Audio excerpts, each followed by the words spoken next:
अब समय आ गया। हजारों वर्षों की तैयारी के बाद परमेश्वर अपने वायदे के उद्धारकर्ता मसीहा राजा को संसार में भेजने पर था। पर वह कौन होगा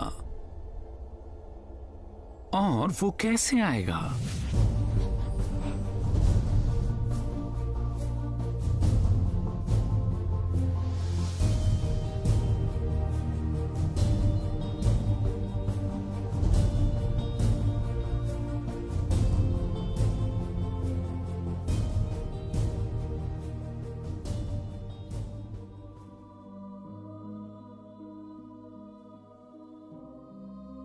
यहूदिया के राजा हेरोदेस के समय में परमेश्वर की ओर से जिब्राइल स्वर्गदूत नासरत नामक गलील के नगर में एक कुंवारी के पास भेजा गया, जिसकी मंगनी यूसुफ नामक एक पुरुष से हुई थी जो दाऊद के वंश का था, और उस कुंवारी का नाम मरियम था।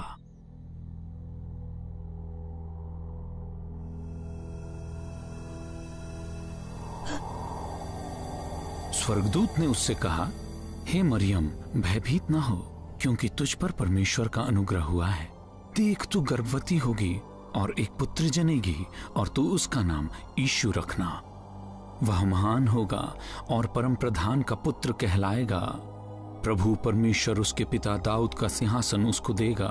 वह राज्य करेगा और उसके राज्य का अंत न होगा।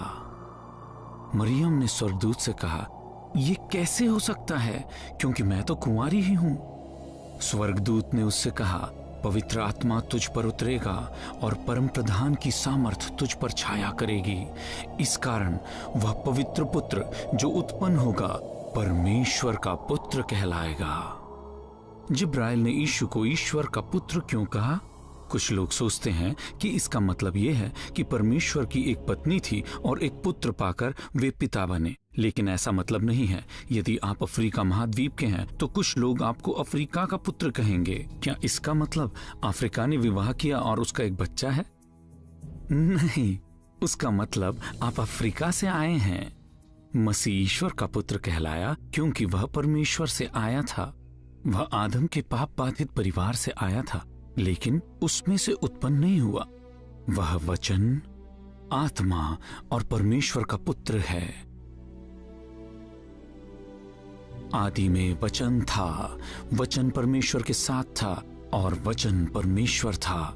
यही आदि में परमेश्वर के साथ था। उसके द्वारा सब कुछ उत्पन्न हुआ, और जो कुछ उत्पन्न हुआ उसके बिना कुछ भी उत्पन्न नहीं हुआ। अर्थात वचन देहधारी हुआ और हमारे बीच पृथ्वी पर निवास किया। उसने अनुग्रह व सच्चाई से परिपूर्ण होकर हमारे बीच में डेरा किया, और हमने उसकी ऐसी महिमा देखी जैसे पिता के एकलौते की महिमा।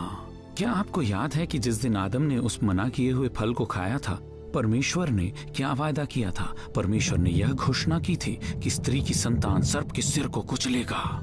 वो वायदे का संतान अब उस कुंवारी लड़की के गर्भ में था।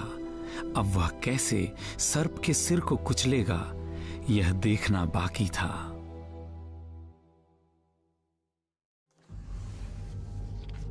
मरियम की मंगनी फलस्तीन के उत्तरीय सीमा पर नासरत के एक बढ़ई यूसुफ से हो चुकी थी।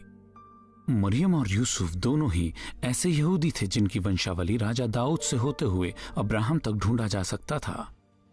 यूसुफ एक राजकुमार हो सकता था, पर उनके देश पर शासन रोम का था।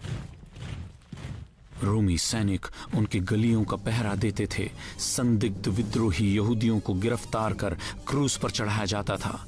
कर लेने वाले लोगों को लूटते थे। जीवन कड़वा हो गया था। पर यूसुफ उत्तेजित था।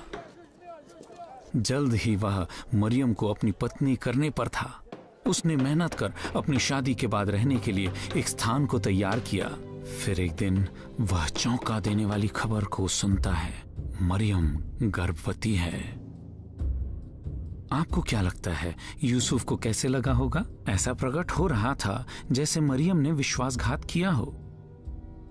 यूसुफ का दिल टूट गया, पर फिर भी वह सही कार्य करना चाहता था। सो उसने चुपके से मंगनी को तोड़ देना चाहा, क्योंकि वो ये नहीं चाहता था कि मरियम अपमानित हो। इस बारे में विचार करते वह सो गया और उसके स्वप्न में एक स्वर्गदूत प्रकट हुआ। स्वर्गदूत ने कहा, हे यूसुफ, दाऊद की संतान, तो मरियम को अपनी पत्नी बनाने से मत डर, क्योंकि उसके गर्भ में जो बच्चा है वह पवित्र आत्मा की ओर से है। वह पुत्र को जन्म देगी और तू उसका नाम यीशु रखना, क्योंकि वह अपने लोगों का उनके पापों से उद्धार करेगा। यह सब इसलिए हुआ कि जो वचन परमेश्वर ने भविष्यवक्ता के द्वारा कहा था वह पूरा हो। देखो, एक कुंवारी गर्भवती होगी और एक पुत्र जनेगी और उसका नाम इम्मानुएल रखा जाएगा, जिसका अर्थ है परमेश्वर हमारे साथ। यूसुफ का विलाप आनंद में बदल गया। क्या सम्मान है! मरियम वायदे के मसीहा की माता बनेगी और यूसुफ उस बच्चे का विधित पालक होगा। पवित्र मसीहा का एक मानवीय माता तो होगी, पर मानवीय पिता न होगा। उसका नाम यीशु होगा, अर्थात परमेश्वर उद्धार करता है, या साधारण शब्दों में उद्धार करता। जब यूसुफ की नींद खुली, जो स्वर्गदूत ने कहा उसने वैसा ही किया। उसने मरियम को पत्नी होने के लिए घर ले आया, पर जब तक वह पुत्र न जनी वह कुंवारी ही रही और यूसुफ ने उसका नाम यीशु रखा। इन सारी चीजों के ऊपर परमेश्वर का हाथ था।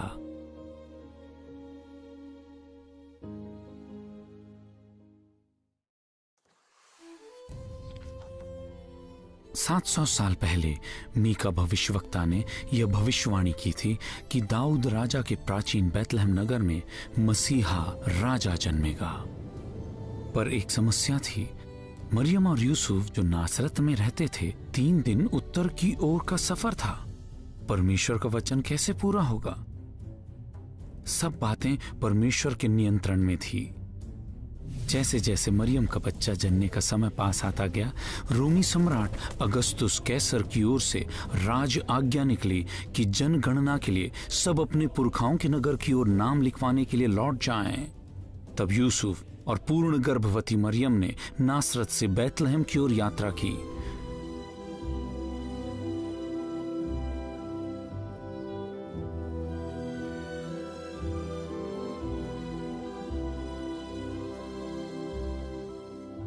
उनके वहां रहते हुए मरियम के प्रसव के दिन पूरे हुए। उसने अपने पहलौठे पुत्र को जन्म दिया और उसे कपड़ों में लपेटकर चरनी में रख दिया, क्योंकि सराय में उनके लिए कोई जगह न थी। जनगणना में अपना नाम लिखवाने आए थके हुए यात्रियों से भरे बैतलहम में वायदे का संतान स्त्री से उत्पन्न हुआ। सुसमाचार घटनाओं को बड़ी सूक्ष्मता के साथ दर्ज करता है। उसने अपने पहलौठे पुत्र को जन्म दिया। उसकी माता की तरफ से यह बच्चा मरियम के लिए उसका नवजात बेटा था, पर उसके पिता की ओर से वह अनंतता के लिए परमेश्वर का पुत्र था। वही वचन जिसके द्वारा परमेश्वर ने पृथ्वी की सृष्टि की, वही वचन जो धधकती सीने पर्वत से गरजा था, अब एक बच्चे के रोने की आवाज में सुना जा सकता था।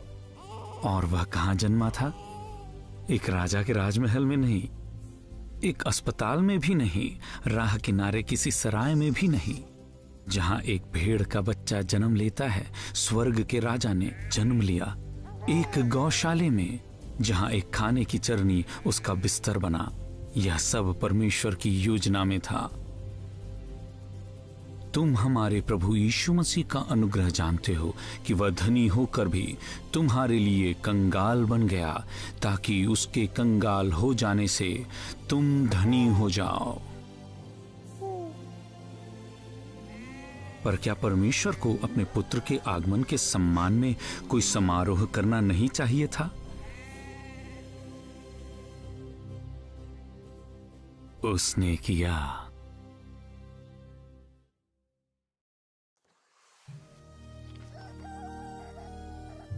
मसीहा के पृथ्वी पर के आगमन की खबर परमेश्वर ने सबसे पहले किस पर प्रकट किया? सम्राट को? धनी और प्रसिद्ध लोगों को? धर्मगुरुओं को? नहीं, सबसे पहले यह रोमांचक खबर सुनने वाले गरीब चरवाहे लोग थे। वे लोग जो यरूशलेम के मंदिर की वेदी पर बलि के लिए भेड़ों को पालते थे। कुछ चरवाहे थे जो रात के समय मैदान में रहकर अपने झुंड की रखवाली कर रहे थे। परमेश्वर का एक दूत उनके सामने आ खड़ा हुआ और प्रभु का तेज उनके चारों ओर चमका और वे बहुत डर गए। तब स्वर्गदूत ने उनसे कहा, डरो मत, क्योंकि देखो मैं तुम्हें बड़े आनंद का सुसमाचार सुनाता हूं जो सब लोगों के लिए होगा। आज दाऊद के नगर में तुम्हारे लिए एक उद्धारकर्ता जन्मा है और यही मसीह प्रभु है। इसका तुम्हारे लिए यह चिन्ह होगा कि तुम एक बच्चे को कपड़े में लिपटा हुआ और चरनी में पड़ा हुआ पाओगे। तब एकाएक उस स्वर्गदूत के साथ स्वर्गदूतों का एक समूह परमेश्वर की स्तुति करते हुए और यह कहते दिखाई दिया, आकाश में परमेश्वर की महिमा और पृथ्वी पर उन मनुष्यों में जिनसे वह प्रसन्न है शांति हो।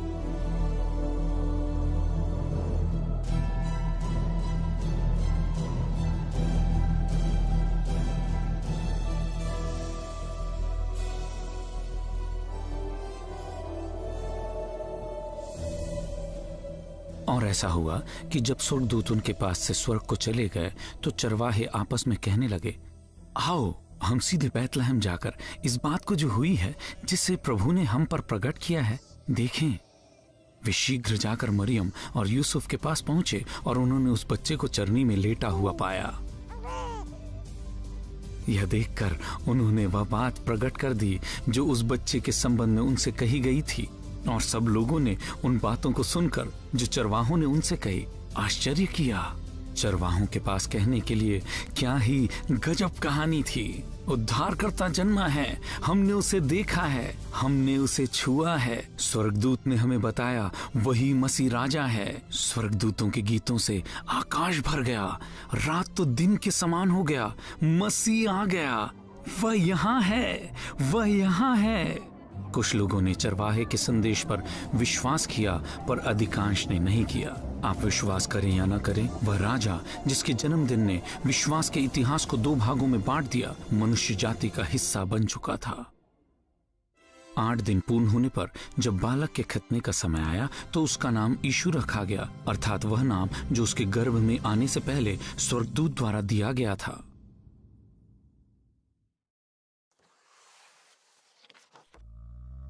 यीशु के गौशाले में जन्म के बाद यूसुफ ने अपने छोटे से परिवार के रहने के लिए एक जगह का इंतजाम किया। एक दिन कुछ ज्योतिषी बुद्धिमान लोग जो ग्रहों का अध्ययन करते हैं यरूशलेम में आ पहुंचे। एक विशेष तारे की अगुवाई में ये पुरुष दूर फारस देश से इस नवजात राजा की खोज में आए थे। इन बुद्धिजीवियों का एक ही सवाल था और केवल एक ही लक्ष्य था, यहूदियों का राजा जिसका जन्म हुआ है कहाँ है, क्योंकि हमने पूर्व में उसका तारा देखा है और उसको दंडवत करने आए हैं। जब राजा हेरोदेस ने यह सुना तो वो और उसके साथ सारा यरूशलेम घबरा गया। तब उसने लोगों के सब मुख्य याजकों और शास्त्रियों को एकत्रित करके उनसे पूछा कि मसीह का जन्म कहाँ होना चाहिए। उन्होंने कहा, यहूदिया के बैतलहम में, क्योंकि नबी के द्वारा ऐसा लिखा गया है। तब हेरोदेस ने ज्योतिषियों को चुपचाप बुलाकर कहा, जाओ उस बालक के विषय में ठीक ठीक मालूम करो और जब वो तुम्हें मिल जाए तो मुझे समाचार दो कि मैं भी जाकर उसे दंडवत करूं। वे राजा की बात सुनकर चले गए और देखो, जिस तारे को उन्होंने पूर्व में देखा था वह उनके आगे आगे तब तक चलता रहा जब तक कि वहां पहुंचकर उस स्थान के ऊपर ठहर न गया जहां बालक अपना थैला खोलकर उसे सोना, लोबान और गंधरस की भेंट चढ़ाई। तब स्वप्न में परमेश्वर से यह चेतावनी पाकर कि हेरोदेस के पास न लौटना, वे दूसरे मार्ग से अपने देश को चले गए। जब वे चले गए, प्रभु के दूत ने स्वप्न में यूसुफ को दिखाई देकर कहा, उठ और बालक तथा उसकी माता को लेकर मिस्र को भाग जा, और जब तक मैं तुझे न कहूं वहीं रहना, क्योंकि हेरोदेस इस बालक को ढूंढने पर है कि उसे मरवा डाले। हेरोद ने बच्चे को मार डालने की कोशिश की। यरूशलेम के लोगों ने उसे नजरअंदाज किया, पर ज्योतिषियों ने रेगिस्तान की सुलगती गर्मी को पार किया ताकि उसे पा सकें, उसकी आराधना करें और उसे एक राजा के योग्य भेंट चढ़ाएं। सोना, लोबान और मृत शरीर को लेप करने वाली बहुत ही महंगा गंधरस। लेप करने वाली महंगी गंधरस क्यों? क्या ये बुद्धिजीवी जानते थे कि यीशु मरने के लिए ही जन्मे थे?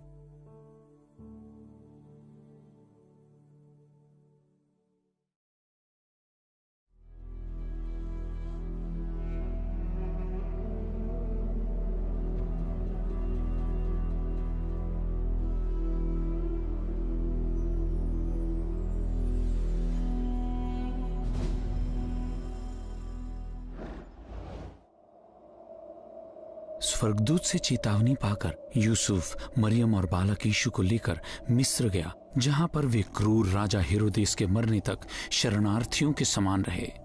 हेरोदेस के मरने के बाद प्रभु के दूत ने मिस्र में यूसुफ को स्वप्न में दिखाई देकर कहा, उठ, बालक और उसकी माता को लेकर इज़राइल देश में चला जा, क्योंकि वे जो उसका प्राण लेना चाहते थे मर चुके हैं। इस घटना ने परमेश्वर के कहे एक अन्य भविष्यवाणी को पूरा किया, मैंने अपने पुत्र को मिस्र से बुलाया। इस कारण यूसुफ और मरियम यीशु को लेकर नासरत आए, जहां वह अपने सौतेले भाइयों और बहनों के साथ पला बढ़ा। बहुत बातों में बालक यीशु भी अन्य बच्चों सा ही था। वह खाता, सोता, खेलता, पढ़ता और एक व्यवसाय भी सीखा। पर अन्य कई बातों में यीशु दूसरे बच्चों से अलग था। वह कभी स्वार्थी न था। इसने हमेशा अपने माता पिता का आदर किया। उसने कभी झूठ नहीं बोला। अपने माता पिता को सदा प्रसन्न रखा। वह पवित्र, निर्दोष, शुद्ध, पापियों से अलग था। इतिहास में केवल यीशु ही निर्दोष, निपुण बालक है। निपुण का अर्थ यह नहीं कि उसे कभी चोट न लगा या उसे मुहासे न आए। इसका अर्थ इतना है कि इसका चरित्र परिपूर्ण था। वह परिपूर्ण, पवित्र और अच्छा था। वह सामर्थ्य और ज्ञान में परिपूर्ण था। पर मरियम के गर्भ में प्रवेश करने के पहले उसने अपने आप को सीमित किया, ताकि वह मनुष्यों के बीच मनुष्यों सा जी सके।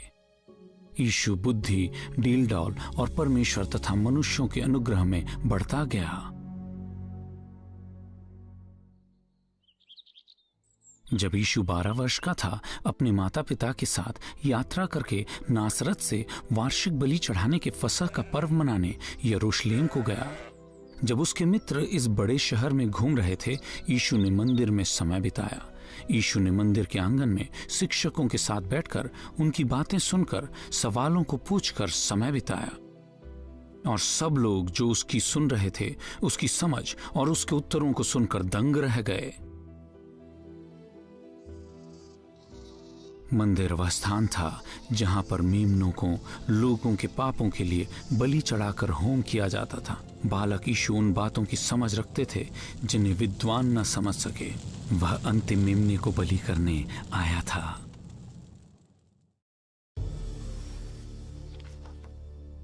यीशु के बेतलहम में पैदा हुए 30 साल बीत चुके थे। अगस्तुस कैसर मर चुका था। उसका सौतेला बेटा तिबुरियुस कैसर रोमी साम्राज्य पर राज कर रहा था।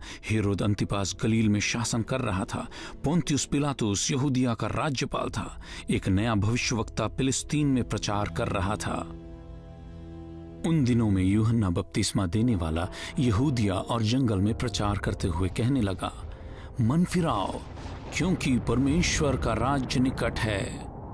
यह वही है जिसका वर्णन यशायाह नबी ने यह कहते हुए किया है, जंगल में एक पुकारने वाले की आवाज, प्रभु का मार्ग तैयार करो, उसके पथ सीधे बनाओ। यूहन्ना ऊंट के रोम का वस्त्र पहने और कमर में चमड़े का कटिबंध बांधे हुए था। उसका भोजन टिड्डियां और वन मधु था। उसके जमाने के लोग जब सुंदर रेशमी कपड़े और अच्छा भोजन खाते थे, यूहन्ना साधारण जीवन जीता रहा। वह एक निश्चित काम के लिए निकला व्यक्ति था। यूहन्ना राजा का अग्रदूत था। सैकड़ों वर्ष पहले यशाया और मलाकी नाम दो भविष्यवक्ताओं ने भविष्य में आने वाले एक भविष्यवक्ता के बारे में लिखा, जो कि आने वाले मसीहा राजा के आगमन की घोषणा करेगा। यूहन्ना वही भविष्यवक्ता था। जबकि पूर्व के नबियों ने भविष्यवाणी किया कि नियुक्त समय पर वायदे का मुक्तिदाता जग में आएगा, यूहन्ना ने प्रचार किया, समय आ पहुंचा है, उद्धारकर्ता यहाँ है। भीड़ की भीड़ उसकी बातों को सुनने के लिए उमड़ पड़ी। जिन्होंने अपने अपने पापों को मानकर उद्धारकर्ता की जरूरत को स्वीकार किया, उन्हें यरदन नदी में बपतिस्मा दिया गया। इस प्रकार वे अपने विश्वास को उस मसीहा पर प्रकट करते थे, जो उनके पापों के कर्ज को धोकर इन्हें धार्मिकता के वस्त्र पहनाने के लिए योग्य था। स्वर्ग से आने वाले उस उद्धारकर्ता के बारे में जिसका वे इंतजार कर रहे थे, यूहन्ना लोगों को बताता था, मैं तो उसकी जूती भी उठाने की योग्य नहीं हूँ। वो स्वयं तुम्हें पवित्र आत्मा और आग से बपतिस्मा देगा।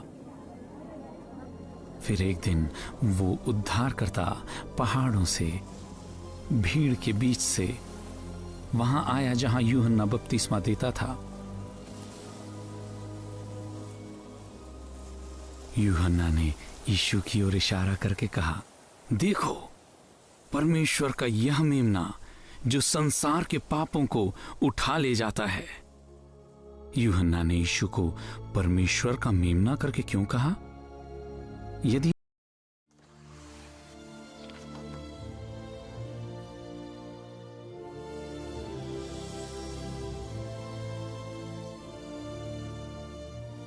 यीशु ने यूहन्ना से कहा कि वह उसे बपतिस्मा दे।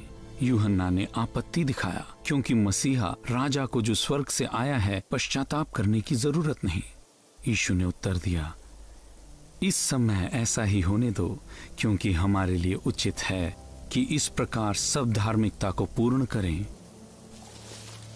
अतः यूहन्ना ने यीशु को बपतिस्मा दिया। बपतिस्मा लेकर यीशु ने यह दिखाया कि वह मानव परिवार का अंग है और वह बचाने आया था।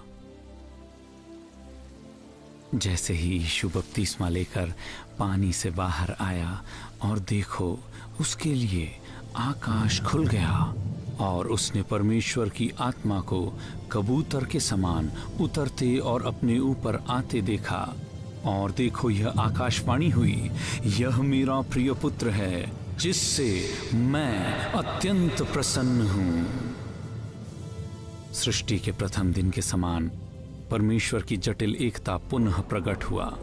जैसे परमेश्वर, उसकी आत्मा और वचन एक साथ सृष्टि की रचना में काम किया, वैसे ही अब वे मिलकर एक साथ बचाने का काम करेंगे। हम देखते हैं कि परमेश्वर की आत्मा, जो कि उत्पत्ति के समय पानी पर मंडलाता था, वह अब यीशु के ऊपर उतर आया। हम उस परमेश्वर के बेटे, जिसके वचन ने सृष्टि की रचना की, नदी से बाहर आते देखते हैं। हम पिता को स्वर्ग से बातें करते सुनते हैं। पिछले 30 वर्ष यीशु ने लोगों की नजर से छिपकर जीवन बिताया, पर उसके पिता ने स्वर्ग से उसके हर एक विचार, वचन और काम को देखा था। और परमेश्वर ने उसके जीवन के बारे में क्या फैसला सुनाया? इससे मैं अत्यंत प्रसन्न हूं। मनुष्य जाति के इतिहास में यीशु मसीह ही ऐसा व्यक्ति है जिसने परमेश्वर के हर एक मांग को पूरा किया, हर बात को हमेशा पूर्ण रीति से। आदम जिस काम को करने में असफल रहा, वह यीशु ने किया, परमेश्वर के रूप को प्रतिबिंबित किया। पर यीशु ने प्रतिबिंबित करने से कुछ ज्यादा किया, वह स्वयं था। प्राचीन काल में परमेश्वर ने बाप दादों से नबियों के द्वारा थोड़ा थोड़ा करके अनेक प्रकार से बातें करके इन अंतिम दिनों में हमसे अपने पुत्र के द्वारा बातें की है, जिसे उसने सारी वस्तुओं का वारिस ठहराया है, और उसी के द्वारा उसने सारी सृष्टि की रचना भी की है।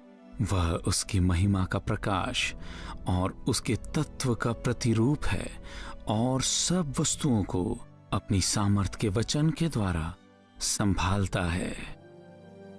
उसमें कोई चकित होने वाली बात नहीं कि यीशु बाद में कहें, मैं और मेरा पिता एक हैं। यीशु परिपूर्ण सिद्ध पुत्र है।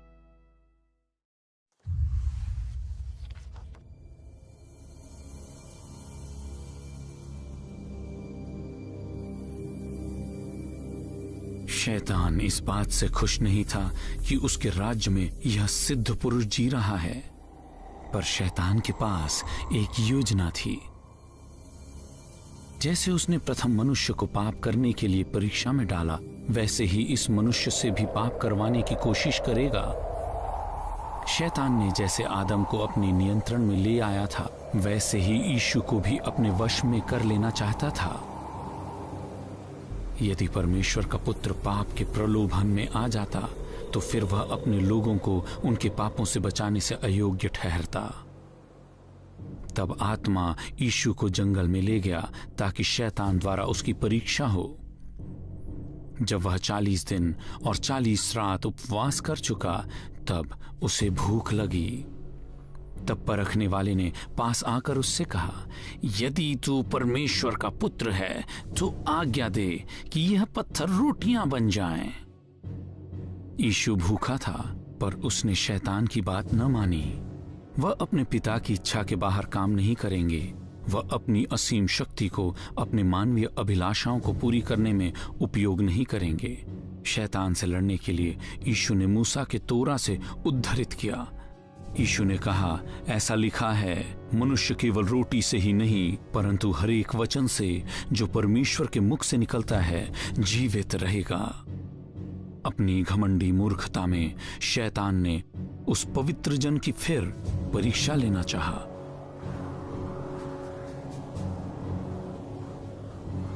फिर शैतान उसे बहुत ऊंचे पहाड़ पर ले गया और सारे जगत के राज्य और उसका वैभव दिखाकर उससे कहा, यदि तू गिरकर मुझे प्रणाम करे तो यह सब कुछ तुझे दे दूंगा।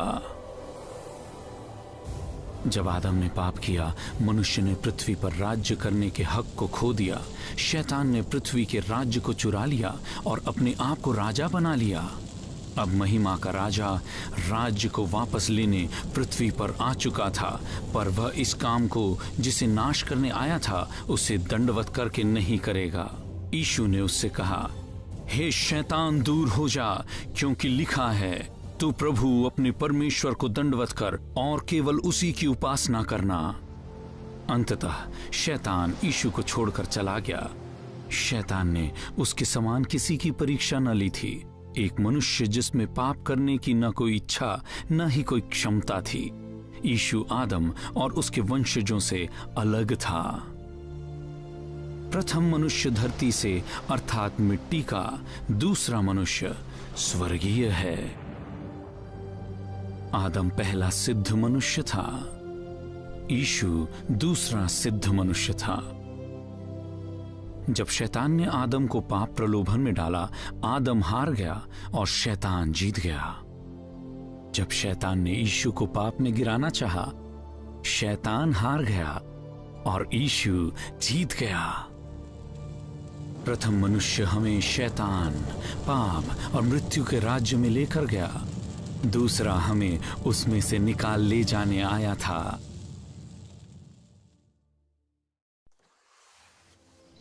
शैतान का उसे पाप में गिराने की व्यर्थ कोशिशों के बाद यीशु नासरत आया, जहां वह बढ़ने लगा और बढ़ाई का काम किया। अपनी रीति के अनुसार सब्त के दिन वह आराधनालय में गया। सिनेगॉग एक आराधना का स्थान था, जहां हर शनिवार को वचन पढ़ा जाता और उसे समझाया जाता था। इस निर्धारित शनिवार को यीशु को एक घोषणा करनी थी। वह पढ़ने के लिए खड़ा हुआ और यशायाह नबी की पुस्तक उसे दी गई। उसने पुस्तक को खोलकर वह जगह निकाली जहां यह लिखा था, प्रभु का आत्मा मुझ पर है, क्योंकि उसने कंगालों को सुसमाचार सुनाने के लिए मेरा अभिषेक किया है और मुझे इसलिए भेजा है कि बंदियों का छुटकारे का और अंधों को दृष्टि देने का सुसमाचार सुनाऊं और दलितों को छुड़ाऊं।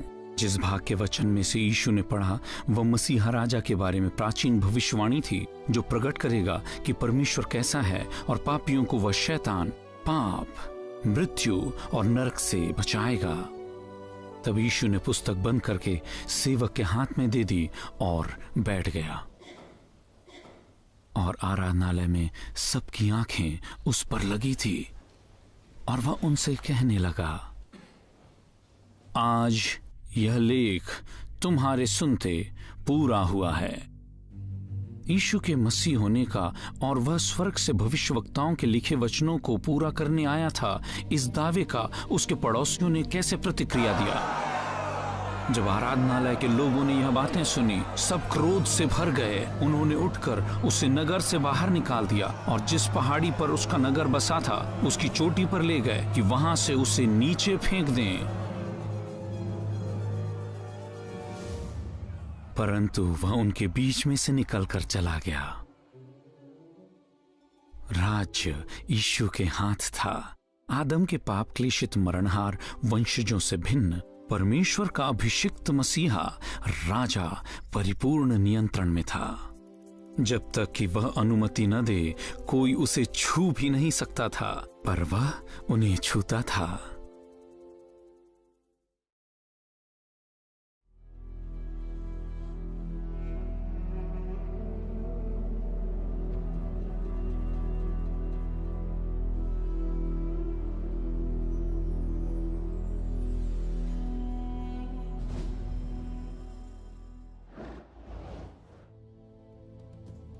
भविष्यवक्ताओं के शब्दों में मसीहा के उपनामों में से एक है परमेश्वर की भुजा। यीशु के आश्चर्य कर्मों ने यह प्रकट किया कि वह पृथ्वी पर परमेश्वर का भुजा था।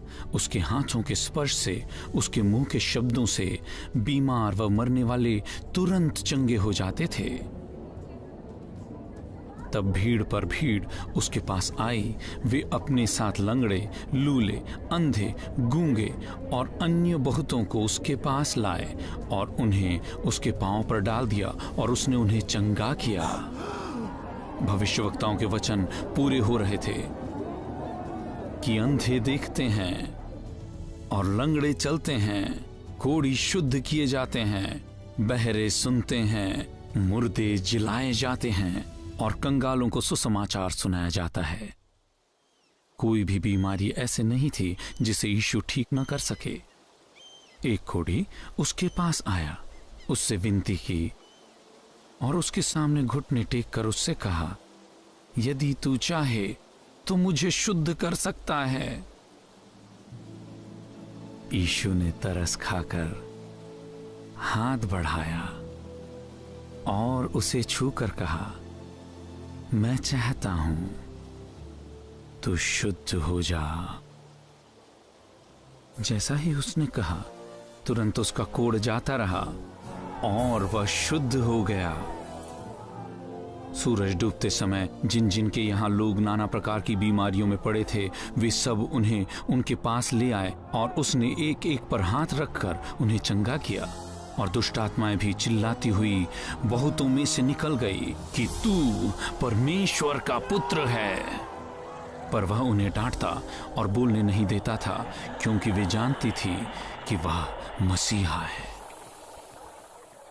यीशु नहीं चाहते थे कि दुष्ट आत्माएं उसके बारे में गवाही दें।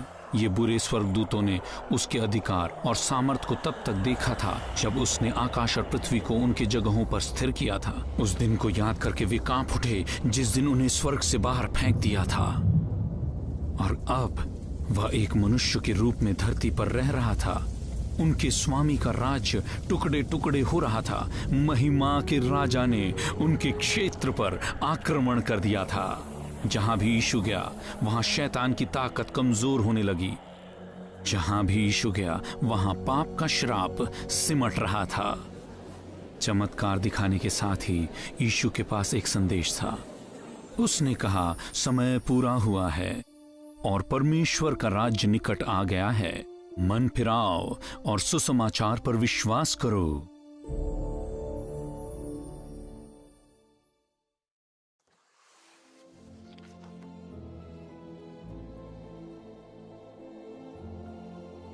यीशु ने 12 लोगों को चुन लिया ताकि वे उसके साथ रहें और उससे सीखें। इसके साथ ही कई स्त्रियां भी उनके पीछे चलती थी।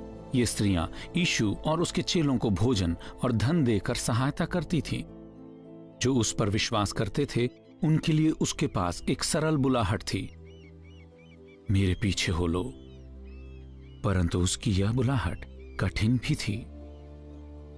जो उसके माता या पिता को मुझसे अधिक प्रिय जानता है वह मेरे योग्य नहीं, और जो बेटा या बेटी को मुझसे अधिक प्रिय जानता है वह भी मेरे योग्य नहीं।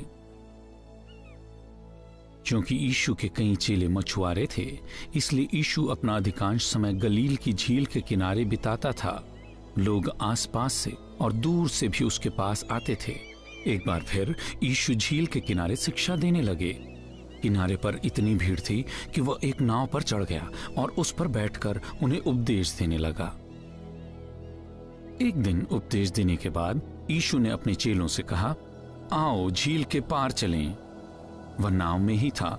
चेलों ने भीड़ को पीछे छोड़ते हुए नाव खींचना शुरू किया, परंतु एकाएक बड़ा तूफान आया। ऊंची ऊंची लहरें नाव से टकराने लगी और नाव में पानी भरने लगा।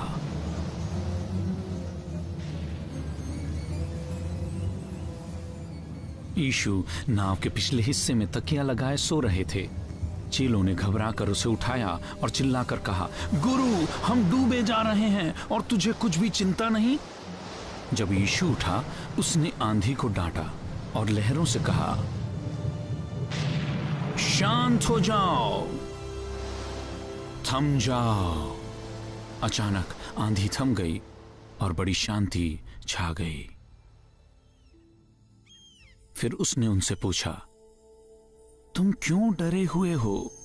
क्या तुम्हें अब भी विश्वास नहीं? चेले वास्तव में भयंकर डर गए थे। वे एक दूसरे से पूछने लगे, यह मनुष्य कौन है कि आंधी और पानी भी उसकी आज्ञा मानते हैं? कौन है यह मनुष्य? इस प्रश्न का उत्तर 1000 वर्ष पहले ही भविष्यवक्ता दाऊद ने दे दिया था। उनकी बुद्धि नष्ट हो चुकी थी। तब वे संकट में यहोवा की दुहाई देते हैं और वह उनको सकेती से निकालता है।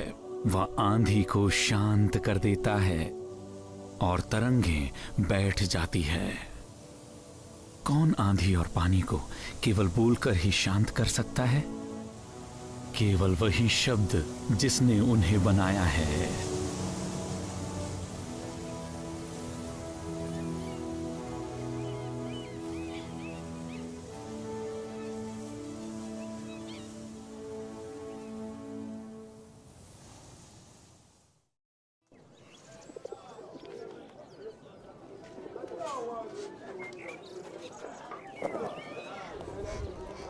एक दिन 4 लोग एक लकवा के रोगी को खाट पर उठाकर उस घर में ले आए जहां यीशु ठहरा हुआ था।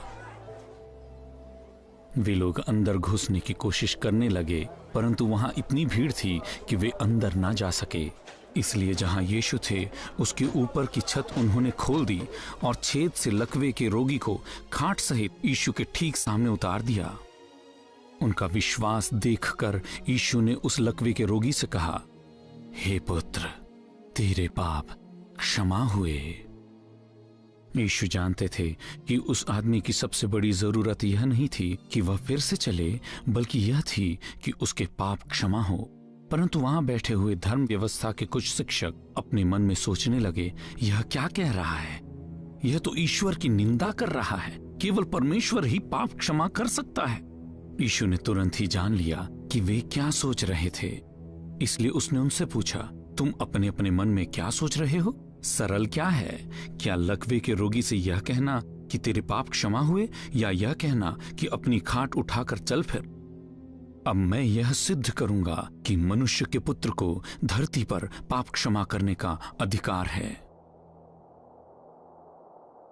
फिर यीशु लकवे के रोगी की ओर मुड़ा और उससे कहा, उठ, अपनी खाट उठा और घर चला जा।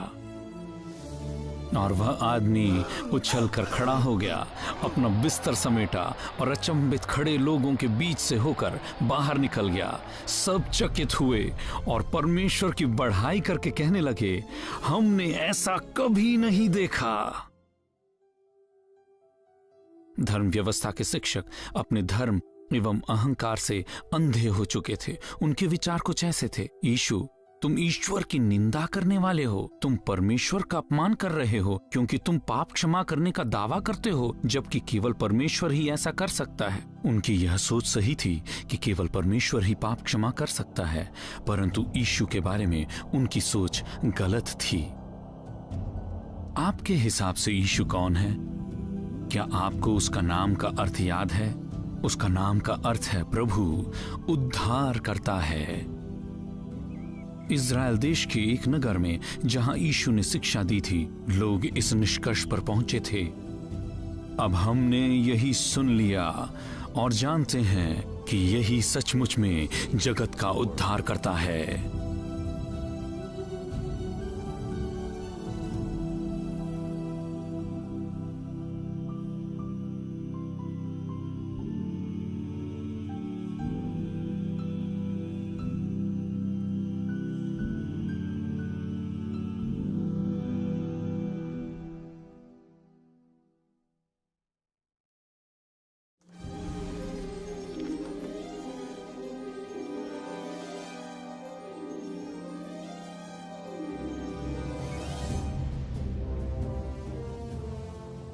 सृष्टि के हर हिस्से में यीशु का प्रभुत्व है, तो भी वह यह कहता न फिरा, मेरी आराधना करो, मैं परमेश्वर हूं, मैं परमेश्वर हूं। उसने बस वे कार्य किए जो केवल परमेश्वर कर सकता है और निर्णय लेने का काम लोगों पर छोड़ दिया। अगली दो कहानियों के आधार पर आपके अनुसार यीशु कौन है? यीशु नाइन नामक नगर में गए। चेले और लोगों की एक बड़ी भीड़ उसके साथ थी। जब वह नगर के प्रवेश द्वार पर पहुंचा तो एक शव ले जाया जा रहा था। यह शव एक मां के इकलौते बेटे का था और वह विधवा थी। शव यात्रा में विधवा के साथ एक बड़ी भीड़ थी। जब यीशु ने उस विधवा को देखा तो उसका दिल दया से भर गया और उसने कहा, मत रो। फिर वह आगे बढ़ा और अर्थी को छुआ और अर्थी को ले जाने वाले रुक गए। उसने कहा, हे जवान, मैं तुझसे कहता हूं, उठ जा। मुर्दा उठ बैठा और बात करने लगा और यीशु ने उसे उसकी मां को सौंप दिया। इससे सब पर भय छा गया और परमेश्वर की प्रशंसा करने लगे।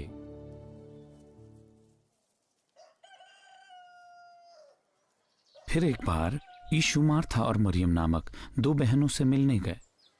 वे दोनों बहुत दुखी थे। 4 दिन पहले उनके भाई लाजर की मौत हो चुकी थी।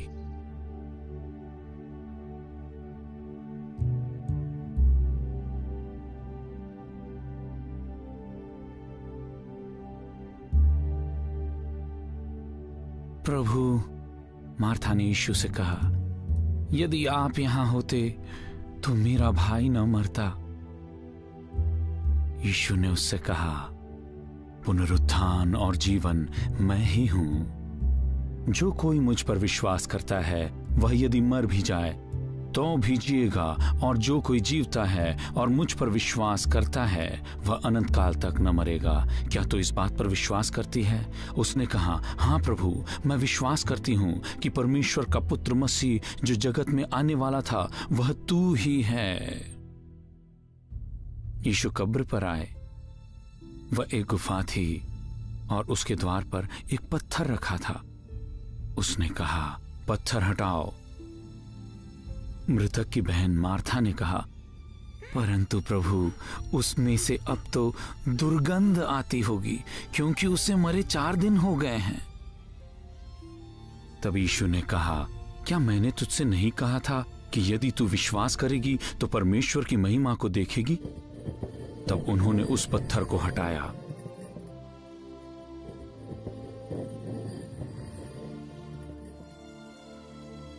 यीशु ने बड़े शब्द से पुकारा, लाजर, बाहर आ जा।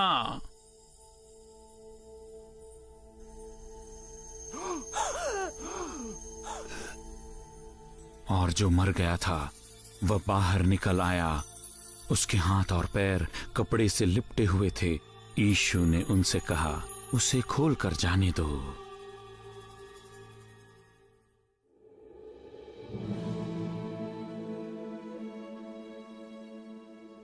इतिहास में केवल प्रभु यीशु ही एकमात्र ऐसे व्यक्ति हैं जो कह सके, पुनरुत्थान और जीवन मैं ही हूं।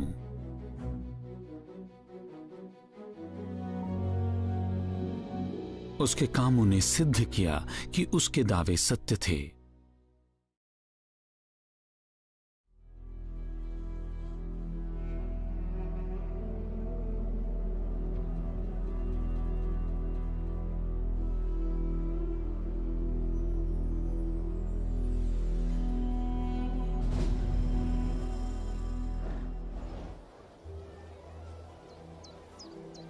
बड़ी भीड़ यीशु के पीछे साए की तरह रहती थी, कभी कभी कई दिनों तक। कई बार भीड़ उसे सुनसान जगहों पर ढूंढ निकालती थी जहां वह अपने चेलों के साथ समय बिताने जाता था। कभी कभी भीड़ के पास भोजन नहीं होता था। यही हुआ जब एक दोपहर को गलील की झील के पूर्व में पहाड़ की तरफ 5000 से भी अधिक लोग इकट्ठा हुए थे। तब यीशु ने फिलिप्पुस से पूछा, इन लोगों को खिलाने के लिए हम भोजन कहां से लाएं? वह फिलिप्पुस की परीक्षा ले रहा था, क्योंकि वह पहले से ही जानता था कि वो क्या करने वाला था। फिलिप्पुस ने उनसे कहा, उनमें से हर एक को थोड़ा मिल पाएगा। तब पतरस के भाई अंद्रयास ने कहा, यहां एक लड़का है जिसके पास 5 रोटी और 2 मछली हैं, परंतु इतनी बड़ी भीड़ के लिए उतने से क्या होगा? यीशु ने आज्ञा दी, सबको बैठने के लिए कहो। अतः सब वहीं घास पर बैठ गए। पुरुषों की संख्या ही 5000 थी। फिर यीशु ने रोटी ली और परमेश्वर को धन्यवाद देकर लोगों को दी। फिर उसने मछलियों के साथ भी ऐसा ही किया और सब लोगों ने पेट भर के खाया। फिर यीशु ने अपने चेलों से कहा, बचे हुए टुकड़े बटोर लो ताकि कुछ भी फेंका ना जाए। शुरुआत में केवल 5 जौ की रोटियां थी, परंतु छोड़े गए टुकड़ों से 12 टोकरियां भर गई। अगले दिन उसी भीड़ में से कुछ लोग यीशु को ढूंढते आए। वे उसे अपना राजा बनाना चाहते थे, परंतु वे ऐसा इसलिए करना चाहते थे ताकि वह उन्हें रोमी अत्याचारियों से बचाए और उन्हें भोजन दे। यीशु ने उनसे कहा, तुम्हें भोजन जैसी नाशवान वस्तु के लिए इतना चिंतित नहीं होना चाहिए। उस अनंत जीवन की खोज में अपनी ऊर्जा को लगाओ जिसे मनुष्य का पुत्र अर्थात मैं तुम्हें दे सकता हूं, क्योंकि परमेश्वर पिता ने मुझे उसी उद्देश्य के लिए भेजा है। जीवन की रोटी मैं हूं। जो मेरे पास आएगा वह कभी भूखा ना होगा, और जो मुझ पर विश्वास करेगा वह कभी प्यासा ना होगा। भोजन आपके शरीर को केवल एक समय तक ही जीवित रख सकता है, परंतु केवल यीशु ही आपको अभी के लिए और अनंत काल के लिए सच्चा जीवन दे सकता है। केवल यीशु ही कह सकता है, जीवन की रोटी मैं हूं। यीशु उन धर्म गुरुओं की तरह नहीं थे जो यह कहा करते थे, यह करो वह ना करो, इन नियमों को मानो, यह मार्ग है। केवल यीशु ही कह सका, मार्ग, सत्य और जीवन मैं ही हूं। यीशु उन भविष्यवक्ताओं से भी अलग थे जो अपने पापों के लिए बलिदान चढ़ाते थे और जिन्होंने आने वाले मसीहा के बारे में लिखा। यीशु ने कहा, मेरे आने के बारे में गलतफहमी में न रहो। मैं मूसा की व्यवस्था या भविष्यवक्ताओं के लेख को मिटाने नहीं आया हूं, मैं तो उन्हें पूरा करने आया हूं।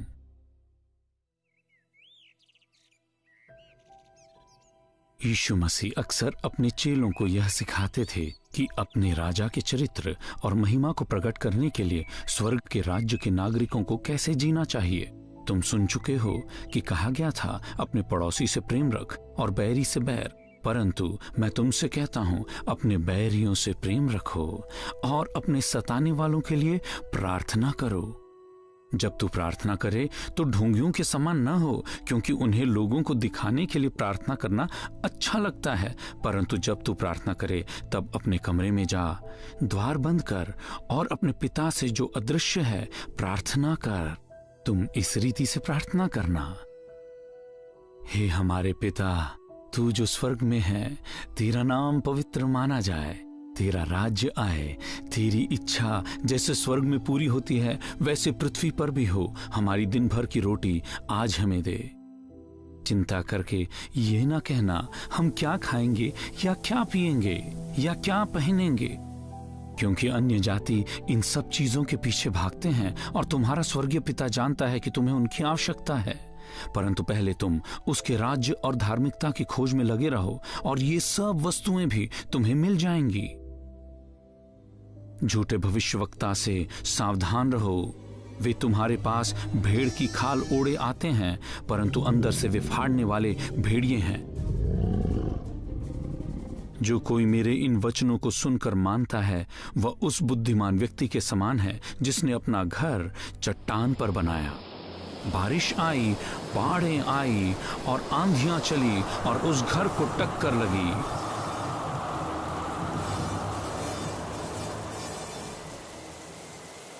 तो भी वो नहीं गिरा, क्योंकि उसकी नींव चट्टान पर थी। पर जो कोई मेरे इन वचनों को सुनता और उन पर नहीं चलता वह उस मूर्ख के समान है जिसने रेत पर अपना घर बनाया। बारिश हुई, बाढ़ें आई और आंधियां चली और उस घर से टकराई और वह धड़ाम से गिर गया। स्वर्ग से आए इस शिक्षक के समान किसी ने कभी बातें न की थी।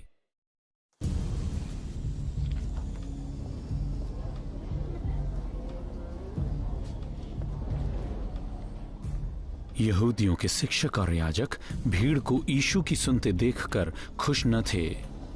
वे चाहते थे कि लोग उनकी सुने, यीशु की नहीं। एक दिन महायाजकों ने मंदिर के सिपाहियों को यीशु को गिरफ्तार करने भेजा, परंतु वे ऐसा नहीं कर पाए।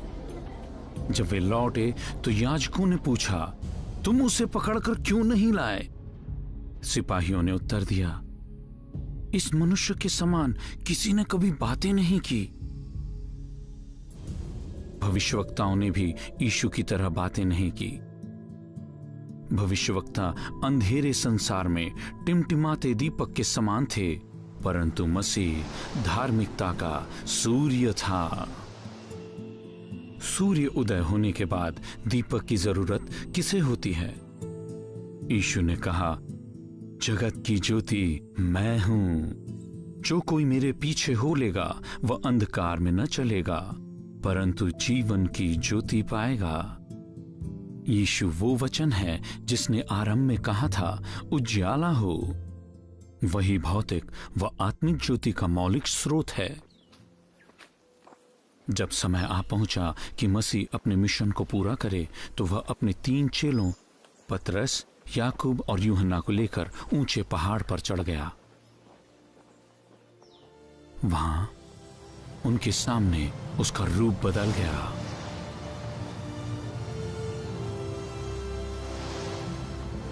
उसका मुख सूर्य के समान चमकने लगा और उसके कपड़े ज्योति के समान सफेद हो गए। ठीक तभी उनके सामने यीशु से बातें करते हुए मूसा और एलिया प्रकट हुए। एक उजियाले बादल ने उन्हें घेर लिया और बादल से एक आवाज आई, यह मेरा पुत्र है जिससे मैं प्रेम रखता हूं, उससे मैं अत्यंत प्रसन्न हूं, इसकी सुनो। जब चेलों ने यह सुना तो वे भयभीत हो गए और मुंह के बल जमीन पर गिर पड़े, परंतु यीशु ने आकर उन्हें छुआ। उसने कहा, उठो, डरो मत। जब उन्होंने ऊपर देखा तो यीशु को छोड़ किसी को न पाया। उस दिन देखी बात को चेले कभी नहीं भूले। पतरस ने लिखा, बाद में हम उसके प्रताप के चश्मदीद गवाह थे। और यूहन्ना ने कहा, हमने उसकी महिमा देखी, पिता की ओर से आए एक लौते की महिमा, अनुग्रह और सच्चाई से परिपूर्ण। परंतु अभी पुत्र की महिमा उसके मांस के देह में छिपी हुई रहेगी। यह समय था कि राजा अपने लक्ष्य को पूरा करे।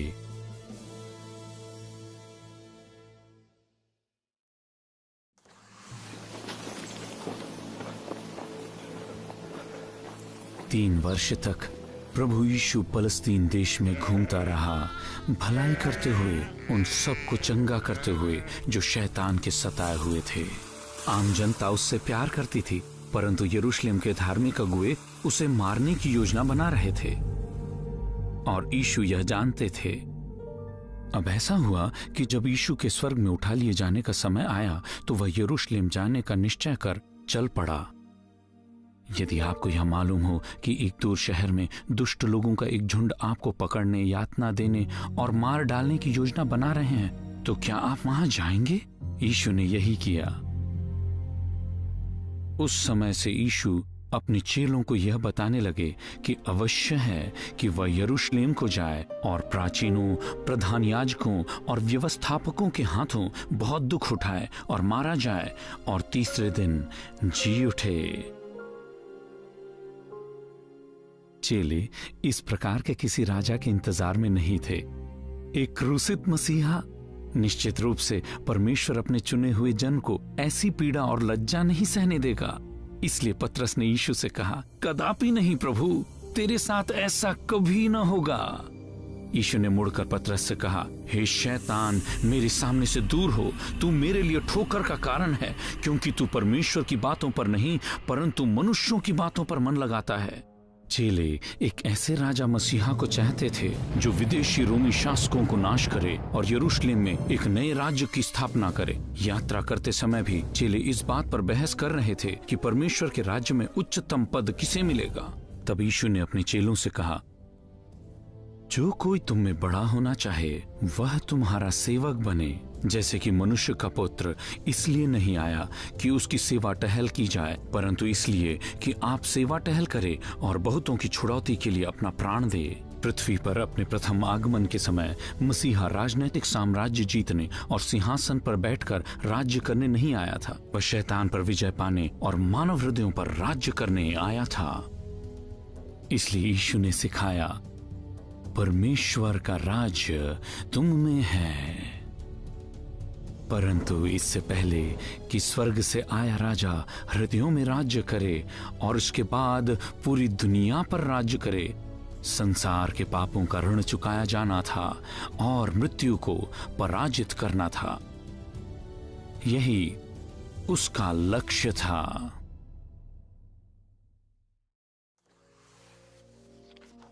सब कुछ योजनानुसार हो रहा था।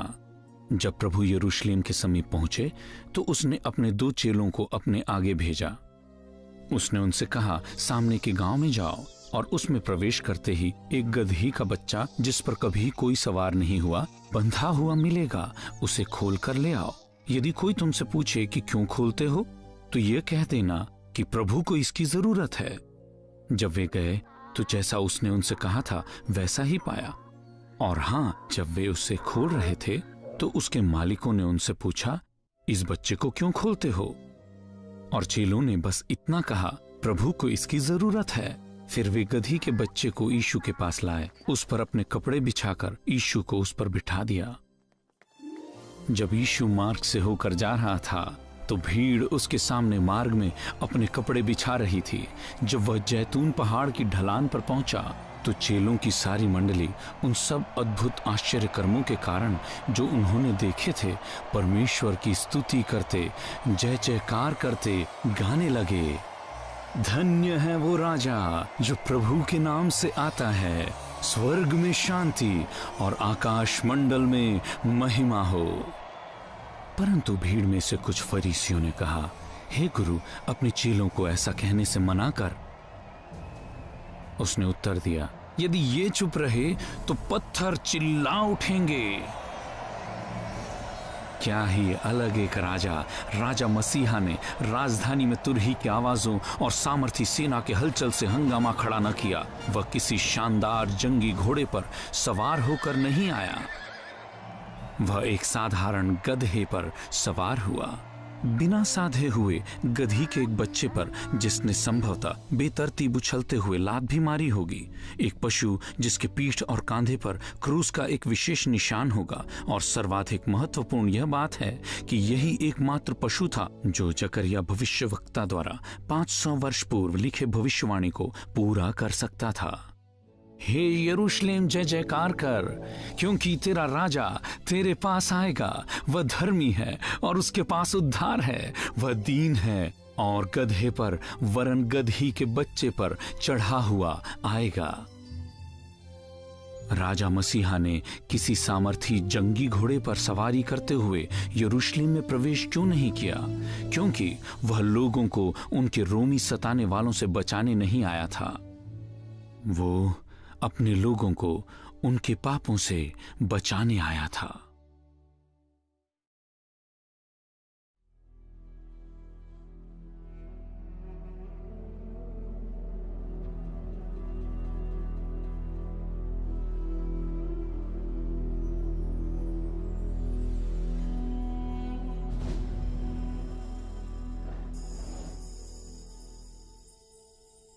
अगले कुछ दिनों तक यीशु मंदिर में लोगों को शिक्षा देता रहा। इसी मंदिर में लड़कपन में अपने गंभीर प्रश्नों और बुद्धिपूर्ण उत्तरों से विद्वानों को चकित कर दिया था। मंदिर के अगुओं का अब अलग ही नजरिया था। हम नहीं चाहते कि यह पुरुष हमारा राजा बने, इसलिए उन्होंने यीशु पर भारी भरकम प्रश्नों की झड़ी लगा दी। उन्हें उम्मीद थी कि वे लोगों को यीशु के खिलाफ कर लेंगे। मौके की तलाश में अगुओं ने जासूस भेजे। ये जासूस ईमानदारी का चोला ओढ़े हुए थे। उन्होंने यीशु से कुछ ऐसा कहलवाने की कोशिश की जिसकी शिकायत रोमी गवर्नर से की जा सके, ताकि वह यीशु को गिरफ्तार कर ले। उन्होंने कहा, हे गुरु, हम जानते हैं कि तू वही करता और सिखाता है जो ठीक है। तू दूसरों के विचार से प्रभावित नहीं होता। तू परमेश्वर का मार्ग सच्चाई से बताता है। अब हमें बता, क्या हमें कैसर को कर देना उचित है या नहीं? यीशु क्या उत्तर देगा? यदि वह कहे, हाँ, कैसर को कर दो, तो यहूदी लोग उसे विश्वासघाती कहेंगे। दूसरी ओर यदि यीशु कहता, नहीं, कर मत दो, तो रोमी गवर्नर को इसकी खबर लगती और वह उसे राजद्रोह का दोषी ठहराते। उसने उनके षड्यंत्र को भांप लिया और कहा, मुझे एक रोमी सिक्का दिखाओ। इस पर किसका चित्र और नाम है? उन्होंने कहा, कैसर का। तब उसने कहा, फिर ठीक है, जो कैसर का है वह कैसर को दो और जो परमेश्वर का है वह परमेश्वर को। इस प्रकार वे लोगों के सामने उसे बातों में फंसाने से असफल हो गए। इसके बजाय वे उसके उत्तर से चकित हुए और शांत हो गए। अलग अलग धार्मिक समूह के शिक्षकों ने बार बार यीशु को फंसाने की कोशिश की, परंतु हर बार उसने उन्हें सिद्ध बुद्धिमत्ता के साथ उत्तर दिया। इसके बाद किसी को भी उससे कुछ भी पूछने का साहस नहीं हुआ।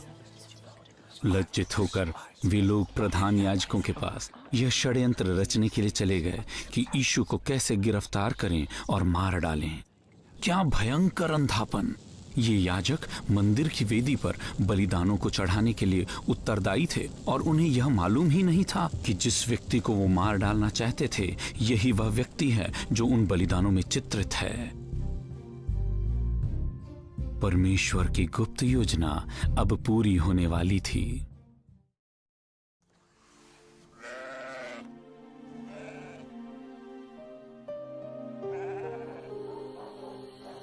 यह फसह पर्व के नाम से प्रसिद्ध वार्षिक बलिदान पर्व की पूर्व संध्या थी।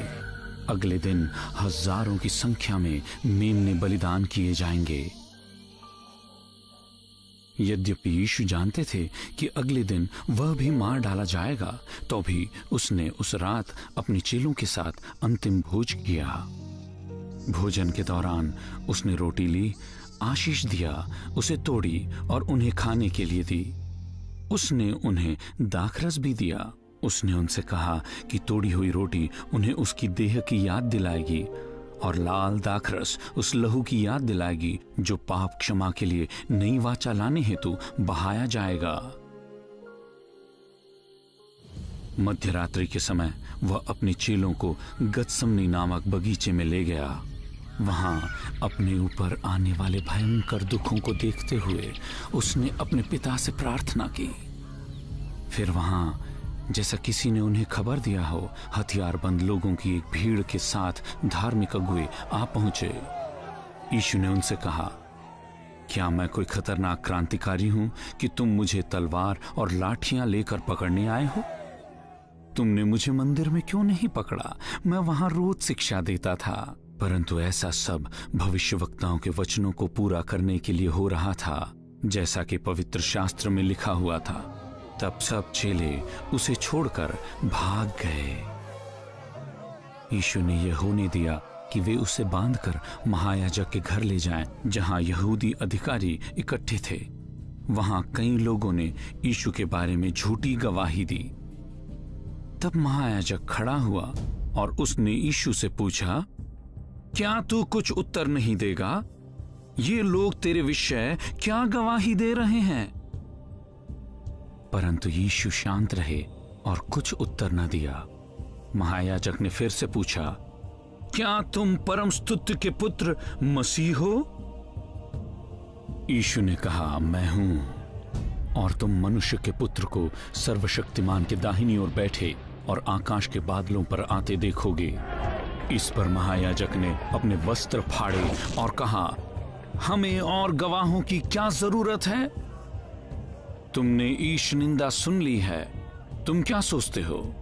उन सब ने उसे मृत्यु दंड के लिए दोषी ठहराया। फिर कुछ उस पर थूकने लगे। उन्होंने उसकी आंखों पर पट्टी बांधी, मुक्के से उसे मारा और कहा, भविष्यवाणी कर। और सिपाहियों ने उसे पकड़ लिया और मारने लगे। यहूदी अदालत ने मृत्यु दंड की आज्ञा दे दी थी, परंतु उन्हें किसी को मृत्यु दंड देने का अधिकार नहीं था। केवल रोमी अदालत ही यह कर सकती थी।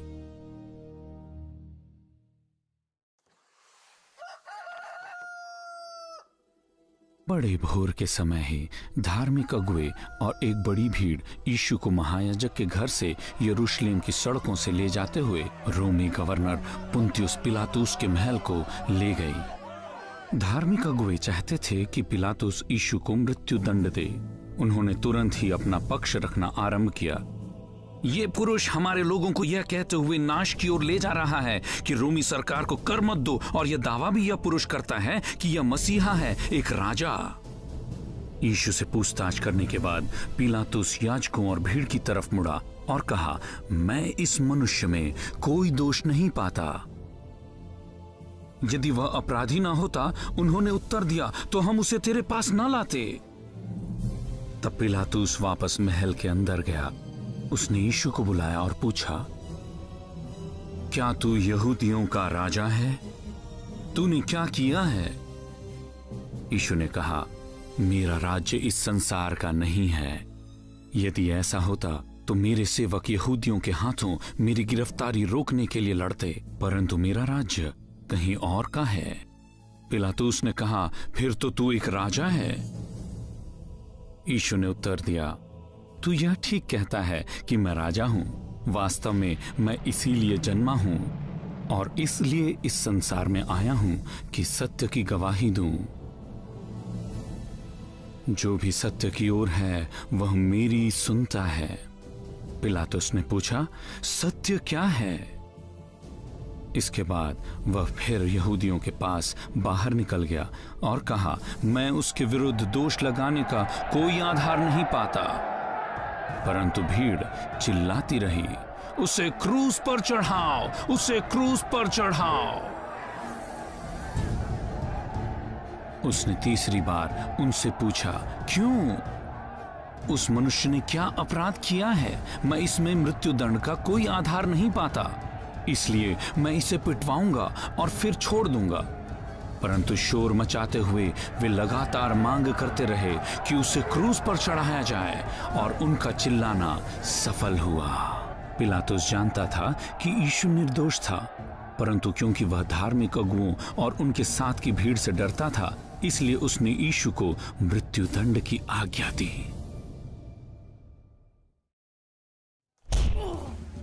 कोड़ों की निर्दयी मार के बाद क्रूस पर चढ़ाए जाने के रोमी कानून की कठोरतम सजा को पिलातुस ने यीशु को सुना दिया। दोषी ठहराए गए लोग ऐसे चाबुक से मारे जाते थे जिसमें धातु के नुकीले टुकड़े लगे हों। 700 वर्ष पहले प्रभु ने यशायाह भविष्यवक्ता को यह लिखने को कहा था, मैंने मारने वालों को अपनी पीठ और दाढ़ी नोचने वालों की ओर अपने गाल किए। अपमानित होने और उनके थूकने से मैंने मुंह न छिपाया। सुसमाचार की पुस्तकें बताती हैं कि कोड़े मारने के बाद प्रभु के साथ क्या हुआ। गवर्नर के कुछ सैनिक यीशु को अपने मुख्यालय में लेके गए और पूरी पलटन को इकट्ठा किया। उन्होंने उसके कपड़े उतारकर उसे बैंजनी वस्त्र पहनाए। उन्होंने लंबे और नुकीले कांटों का मुकुट बनाकर उसके सिर पर रखा और राजदंड के स्थान पर एक सरकंडा उसे पकड़ा दी। फिर खिल्ली उड़ाते हुए उसके सामने घुटने टेके और कहा, यहूदियों के राजा नमस्कार। फिर वे उस पर थूकने और सरकंडा लेकर उसके सिर पर मारने लगे। यीशु के सिर पर सैनिकों ने कांटों का मुकुट तो रख दिया, परंतु वे इसके अर्थ को नहीं जानते थे। कांटे उस श्राप के हिस्सा थे जो आदम के पाप के कारण धरती पर आया। पवित्र महिमा का राजा हमारे लिए पाप के श्राप को उठाने आ चुका था। अंततः जब वे उसकी खिल्ली उड़ा करके थक गए तो उन्होंने वो कपड़े उतारकर वापस उसे उसके कपड़े पहना दिए। फिर वे उसे क्रूस पर चढ़ाने के लिए ले चले। यीशु के साथ 2 अपराधियों को भी ले जाया गया। प्रत्येक से उनके क्रूस को उन्हीं से उठवाकर उस स्थान पर ले जाया गया जहां उन्हें क्रूस पर चढ़ाना था। इस निंदक जुलूस के कुछ आगे बढ़ने के बाद रोमी सैनिकों ने उत्तरी अफ्रीका के एक आदमी को जबरदस्ती पकड़ लिया ताकि वह यीशु की क्रूस को उठाए। फिर वे चलते गए यरूशलेम की भीड़ भरी सड़कों से होते हुए नगर की दीवार से बाहर गुलगुता नामक पहाड़ी पर। यह पहाड़ी मोरिया पहाड़ का उत्तरी हिस्सा था जहां उस समय से लगभग 1900 वर्ष पहले भविष्यवक्ता अब्राहम ने कहा था, हे मेरे पुत्र, परमेश्वर स्वयं होम बलि के लिए मेमने का उपाय करेगा। उस मेमने के लिए अब मरने का समय आ पहुंचा था।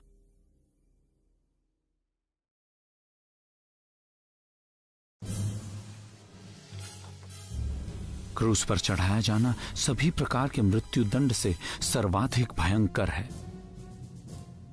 क्रूसीकरण के दर्द के साथ सार्वजनिक लज्जा जोड़ने के लिए अपराधियों के हाथ पैर क्रूस पर कीलों से ठोकने से पहले रोमी सैनिक अपराधियों को निर्वस्त्र कर देते थे।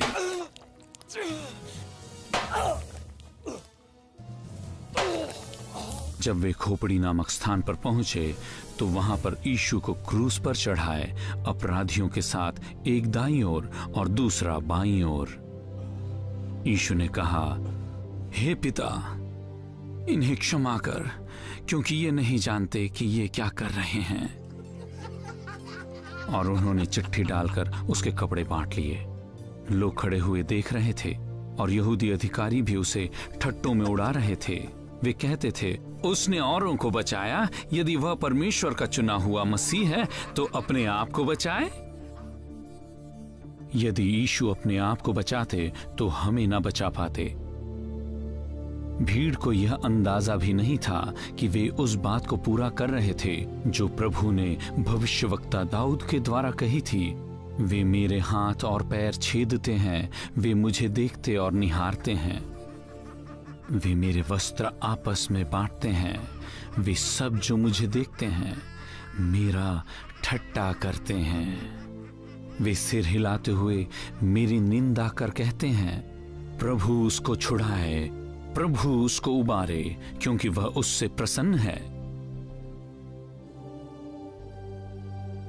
परमेश्वर के छुटकारे की योजना अक्षरशः पूरी हो रही थी। उसी पहाड़ पर जहां भविष्यवक्ता अब्राहम ने कहा था, परमेश्वर आप ही मेमने का उपाय करेगा और प्रभु उपाय करेगा। परमेश्वर अपना ही मेमना अर्थात यीशु को अर्पित कर चुका था। क्या आपको स्मरण है कि अब्राहम के पुत्र के स्थान पर वेदी के लकड़ी पर कैसे एक निर्दोष मेढ़ा बलिदान किया गया? अब आदम के दोषी वंश को बचाने लकड़ी के क्रूस पर परमेश्वर का पाप रहित पुत्र बलिदान हो रहा था। परमेश्वर ने अब्राहम के पुत्र को बचाया, परंतु उसने अपने निज पुत्र को भी न रख छोड़ा, परंतु उसे हम सब के लिए दे दिया। क्योंकि परमेश्वर ने जगत से ऐसा प्रेम रखा कि उसने अपना इकलौता पुत्र दे दिया, ताकि जो कोई उस पर विश्वास करे वह नाश न हो परंतु अनंत जीवन पाए। जो व्यर्थ जीवन आपने अपने पूर्वजों से पाया था, उस जीवन से छुड़ाने के लिए परमेश्वर ने दाम चुकाया है, और जो दाम परमेश्वर ने चुकाया वह साधारण सोना चांदी नहीं था। उसने आपके लिए पाप रहित निष्कलंक परमेश्वर का मेमना मसीह के बहुमूल्य लहू से दाम चुकाया। आप परमेश्वर के लिए इतने मूल्यवान हैं।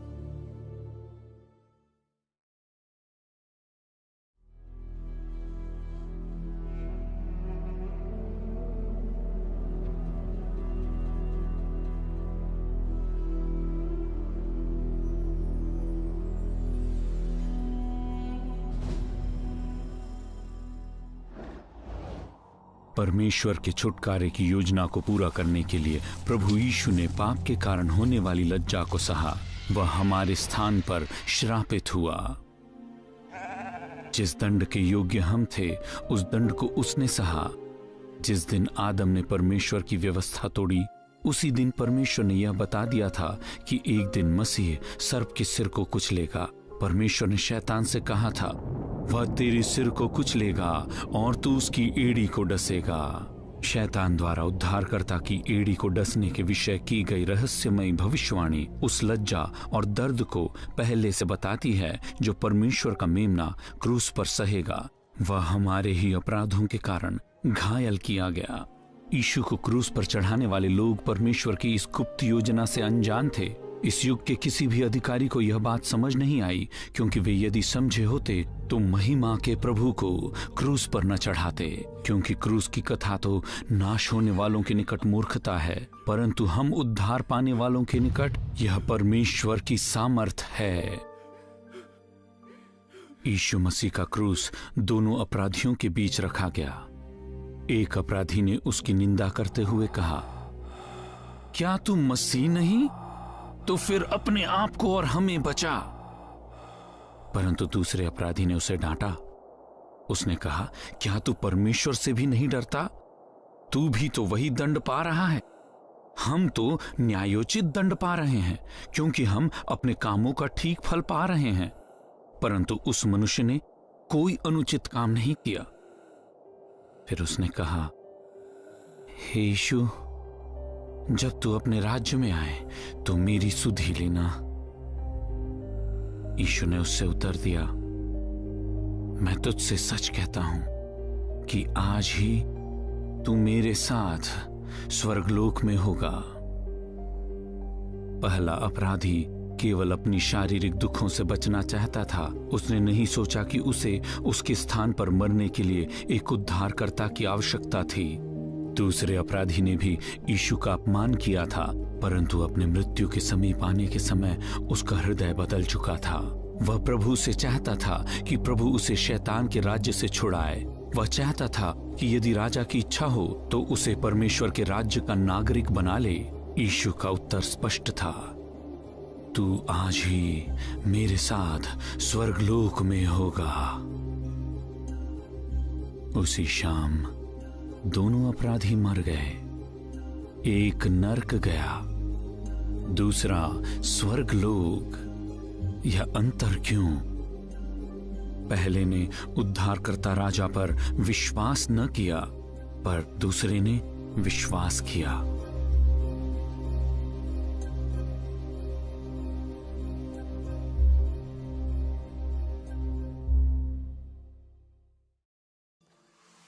दोपहर का समय है। यीशु को क्रूस पर लटके 3 घंटे हो चुके हैं। घना बादल छा जाता है। दिन के समय रात सा अंधियारा छा जाता है। देखने वाले भयभीत होकर तितर बितर हो जाते हैं। पहाड़ी पर अजीब सा सन्नाटा छा जाता है।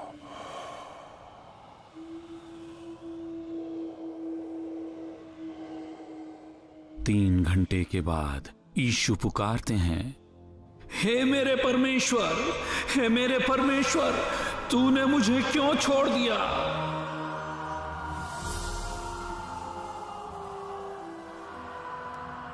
क्रूस की वेदी पर परमेश्वर के अनंत पुत्र को स्वर्ग के परमेश्वर से अलग किए जाने का भयानक अनुभव हुआ।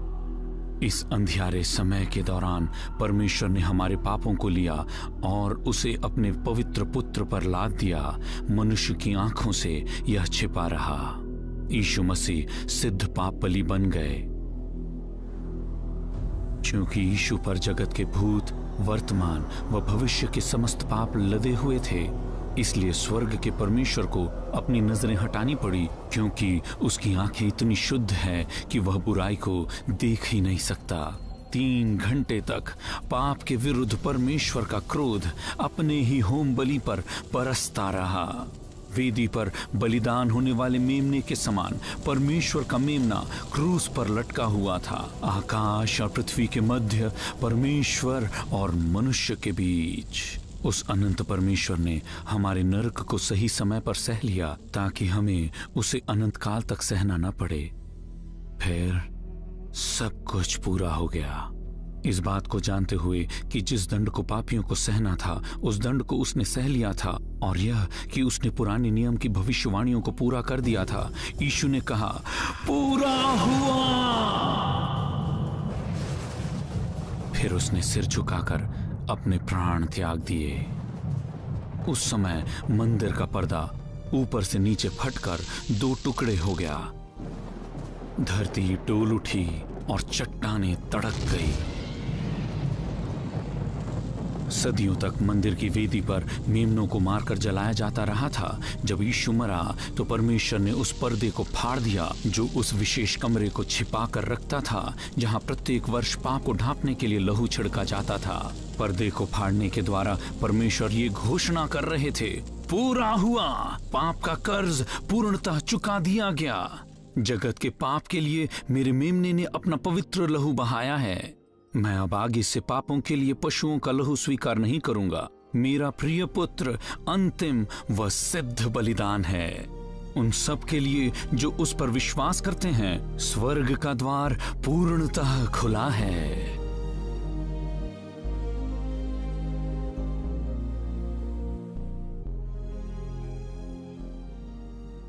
सात 700 वर्ष पहले यशाया भविष्यवक्ता ने लिखा था, वह हमारे ही अपराधों के कारण घायल किया गया, वह हमारे अधर्म के कामों के हेतु कुचला गया। हमारी ही शांति के लिए उस पर ताड़ना पड़ी कि उसके कोड़े खाने से हम लोग चंगे हो जाएं।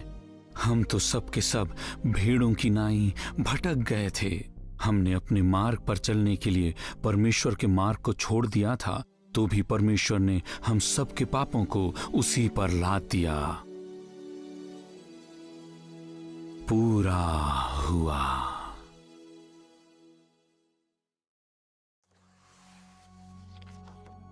यीशु नासरी मर गया। यह निश्चित करने के लिए एक सैनिक ने उनके पसली में भाला बेधा, खून और पानी फूट निकला। चेलों की भी उम्मीद मर गई। चेले यही सोचते रहे कि यीशु रोमी शासन को कुचलकर इस पृथ्वी पर अपना राज्य स्थापित करना चाहिए। चेले अभी तक तीसरे दिन उसके जी उठने की प्रतिज्ञा को समझ नहीं पाए थे। क्रूस पर चढ़ाए गए अपराधियों के शव को आमतौर पर शहर के बाहर कूड़े के ढेर में फेंक दिया जाता था या फिर सामूहिक कब्र में, परंतु यीशु की देह के साथ ऐसा नहीं हुआ। 700 वर्ष पूर्व यशायाह भविष्यवक्ता ने लिखा था, उसकी कब्र दुष्टों के संग ठहराई गई और मृत्यु के समय वह धनवान का संगी हुआ। परमेश्वर ने अपने पुत्र के लिए योजना बनाई कि उसे सम्मानित कब्र में दफनाया जाए। जब शाम हुई तो यूसुफ नाम अरमतिया का एक धनी मनुष्य आया जो आप ही यीशु का चेला था। पिलातुस के पास जाकर उसने यीशु की देह मांगी और पिलातुस ने आज्ञा दी कि उसे देह दे दी जाए। यीशु की मृत्यु से पहले अरमतिया का यूसुफ और उसका मित्र निकोदेमुस यीशु मसीह के गुप्त चेले थे। वे धार्मिक अगुओं से डरते थे, परंतु क्रूस पर यीशु को दुख उठाते देखने के बाद वे कभी न डरे। उन्होंने यीशु की मृत देह को लिया, उसे धोया और उस पर लगभग 35 किलो लोबान के साथ मलमल की चादर में लपेटा। यह गंधरस उसी प्रकार का बहुमूल्य सुगंध द्रव्य था जिस प्रकार का ज्योतिषियों ने बालक यीशु को भेंट किया था। फिर उन्होंने देह को यूसुफ के स्वयं के नई कब्र में रखा। प्रवेश द्वार पर एक बड़ी चट्टान लुढ़काकर वे घर चले गए। यह एक राजकीय अंत्योष्ठी थी, राजा के लिए उपयुक्त। अगली सुबह धार्मिक अगुए पिलातुस के पास गए और कहा, महाशय, हमें स्मरण आता है कि जब वह धोखा देने वाला जीवित था तो उसने कहा था 3 दिन के बाद मैं जी उठूंगा। इसलिए 3 दिन तक कब्र की रखवाली करने की आज्ञा दीजिए। कहीं ऐसा ना हो कि उसके चेले आकर देह को चुरा ले जाएं और लोगों से कहें कि वह मरे हुओं में से जी उठा। फिर यह धोखा पहले के धोखे से भी बदतर होगा। पिलातुस ने कहा, जाओ रखवाली करो, तुम तो जानते ही हो कि यह काम कैसे करना है। फिर वे चले गए और कब्र पर मुहर लगा दी और सिपाही तैनात कर दिए। इस दरमियान कब्र के अंदर यीशु की देह के साथ क्या हो रहा था? कुछ भी नहीं।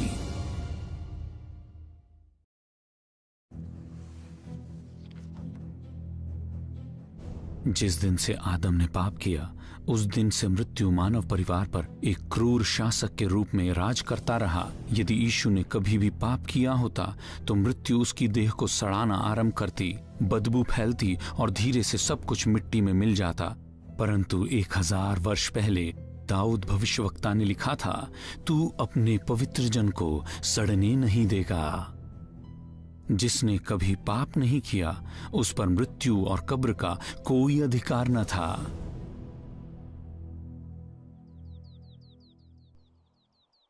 यीशु मसीह के मारे और गाड़े जाने के बाद तीसरे दिन रविवार बड़ी सुबह कई स्त्रियां देह पर सुगंध द्रव्य लगाने के लिए आईं। एकाएक एक बड़ा भूकंप आया। स्वर्ग से एक स्वर्गदूत उतरा। उसने चट्टान को खिसका दिया और उस पर बैठ गया। सिपाही बेहोश हो गए, परंतु स्वर्गदूत ने स्त्रियों से कहा, भयभीत न हो, मैं जानता हूं कि तुम यीशु को जो क्रूस पर चढ़ाया गया था ढूंढती हो। वो यहां नहीं है, वह अपने कहे अनुसार मृतकों में से जी उठा है। आओ, जहां उसकी देह रखी थी उस जगह को देखो। अब तुरंत जाओ और उसके चेलों से कहो कि वह मृतकों में से जी उठा है। स्त्रियां कब्र से तुरंत वापस दौड़ पड़ी। वे बहुत डरी हुई थी, परंतु वे बड़े आनंद से भी भरी हुई थी और वे उस स्वर्गदूत का संदेश चेलों को देने के लिए दौड़ पड़ी। और जब वे जा रही थी, यीशु उनसे मिला और कहा, नमस्कार। वे उसकी ओर दौड़ी, उसके पैरों पर गिर पड़ी, उसकी आराधना की। इसी बीच सिपाहियों ने नगर में जाकर धर्म गुरुओं को जो कुछ हुआ था सब कुछ बता दिया। तब अगुओं ने उन्हें बहुत सा घूस देकर कहा, तुम कहना, हम रात में जब सो रहे थे तो यीशु के चेले देह चुरा कर ले गए। परंतु उनके झूठ से सच्चाई छिप न सकी। कब्र खाली थी। यीशु ने हमारे पाप का कर्ज चुका दिया।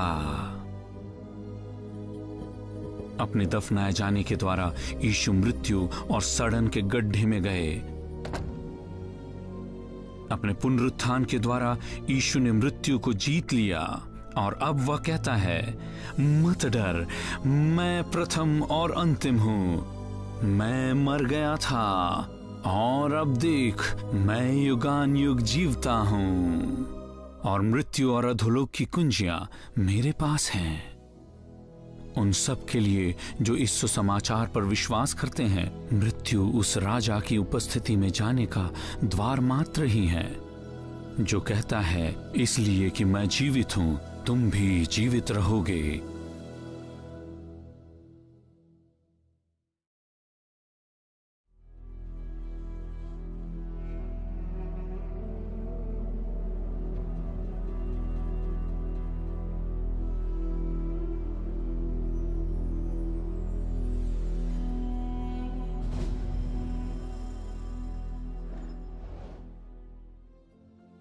अपने पुनरुत्थान के दिन यीशु अपने कई चेलों पर प्रकट हुए। सबसे पहले स्त्रियों पर, फिर पतरस पर और फिर 2 यात्रियों पर। उसी दिन यीशु के 2 चेले यरूशलेम से 7 मील की दूरी पर स्थित इम्माउस गांव जा रहे थे। एकाएक यीशु स्वयं वहां पहुंचा और उनके साथ चलने लगा, परंतु परमेश्वर ने मानो उनकी आंखें बंद कर रखी थी। उसने उनसे पूछा, चलते हुए एकाग्रचित होकर क्या बात कर रहे हो? वे थक गए, उनके चेहरे से उदासी साफ झलक रही थी। तब उनमें से एक ने, जिसका नाम क्लियोपास था, पूछा, क्या तू यरूशलेम में अकेला परदेशी है जो नहीं जानता कि इन दिनों में उसमें क्या क्या हुआ है? यीशु ने पूछा, कौन सी बातें? यात्रियों ने बताया कि उन्हें उम्मीद थी कि यीशु नासरी मसीहा है जो उनके शत्रुओं पर जय पाएगा, परंतु उसे क्रूस पर चढ़ा दिया गया और अब कब्र खाली है, कुछ समझ नहीं आ रहा। तब यीशु ने उनसे कहा, हे मंदमतियों, भविष्यवक्ताओं ने पवित्र शास्त्र में जो सब लिखा है उस पर विश्वास करना तुमको कठिन जान पड़ता है। क्या यह स्पष्ट नहीं बताया गया है कि अपनी महिमा में प्रवेश करने से पहले मसीहा को ये सब कुछ सहना होगा? तब यीशु ने मूसा से और सब भविष्यवक्ताओं से आरंभ करके सारे पवित्र शास्त्रों में से अपने विषय में की बातों का अर्थ उन्हें समझा दिया।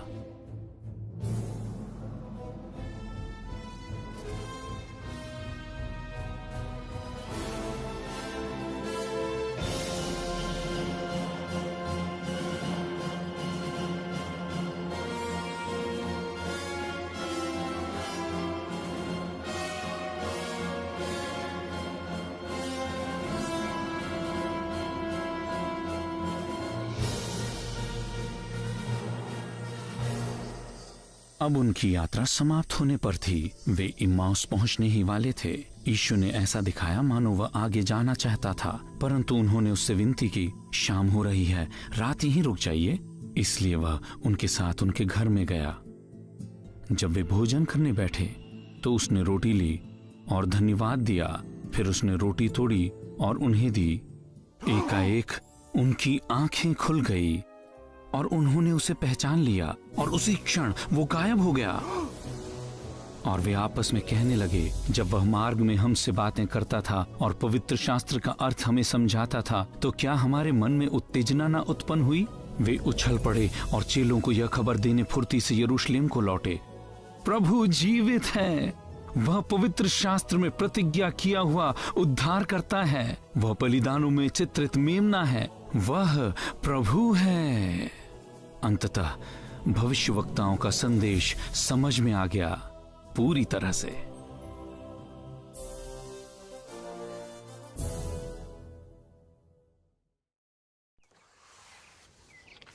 ये रविवार की संध्या थी।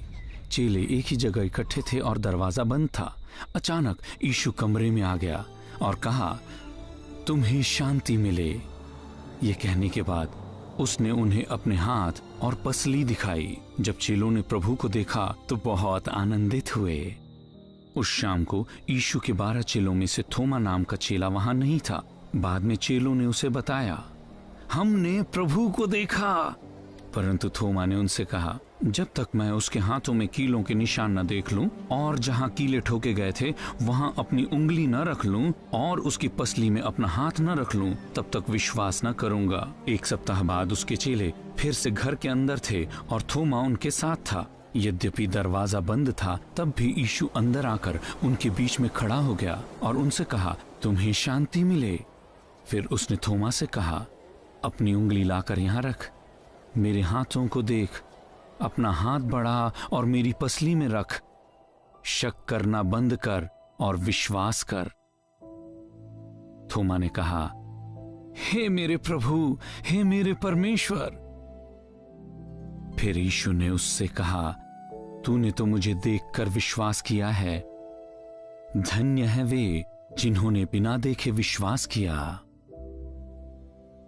40 दिन तक यीशु अपने अनुयायियों को बीच बीच में दिखाई देते थे, उनसे बातें करते थे, फिर गायब हो जाते थे। यीशु की पुनरुत्थित देह दीवारों के आर पार जा सकती थी और सोचने की गति से यात्रा कर सकती थी।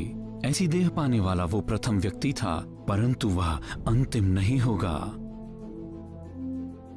ठीक जिस प्रकार हमने पार्थिव मनुष्य के स्वरूप को पाया है, उसी प्रकार हम स्वर्गीय मनुष्य के स्वरूप को भी पाएंगे। जिस प्रकार एक मनुष्य के द्वारा मृत्यु आई, उसी प्रकार मृतकों का पुनरुत्थान भी एक मनुष्य के द्वारा आता है। क्योंकि जैसे आदम में सब मरते हैं, वैसे ही मसीह में सब जिलाए जाएंगे।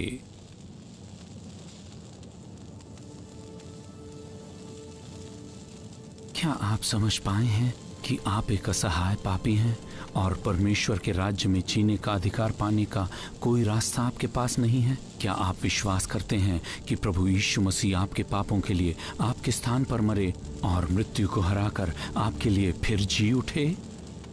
यदि ऐसा है तो फिर परमेश्वर कहता है कि अब से तुम आदम में नहीं हो। परमेश्वर आपको मसीह में एक धार्मिक रूप में देखता है। एक दिन आपको भी एक परिवर्तित देह मिलेगी, ठीक यीशु के समान, बस उसमें कील के निशान नहीं होंगे।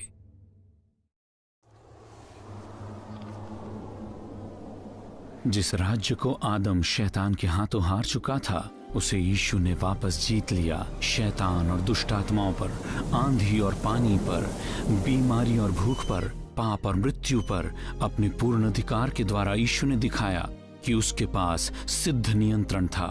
यहाँ तक कि जब धार्मिक अगुओं और सैनिकों ने उसे गिरफ्तार किया, सताया और क्रूस पर चढ़ाया, तब भी उसी ने उन्हें अनुमति दी। इसलिए अपने पिता के घर वापस जाने से पहले प्रभु यीशु ने अपने चेलों से कहा, स्वर्ग और पृथ्वी का सारा अधिकार मुझे दिया गया है, इसलिए तुम जाकर सब जातियों के लोगों को चेला बनाओ और उन्हें पिता और पुत्र और पवित्र आत्मा के नाम से बपतिस्मा दो और उन्हें सब बातें जो मैंने तुम्हें आज्ञा दी है मानना सिखाओ। और देखो, मैं जगत के अंत तक सदैव तुम्हारे संग हूं। यीशु ने अपने अनुयायियों से यह भी कहा, एक नई आज्ञा मैं तुम्हें देता हूं, एक दूसरे से प्रेम करो। जैसे मैंने तुमसे प्रेम किया, वैसे ही प्रेम तुम एक दूसरे से करो। यदि आपस में प्रेम रखोगे तो इसी से सब जानेंगे कि तुम मेरे चेले हो।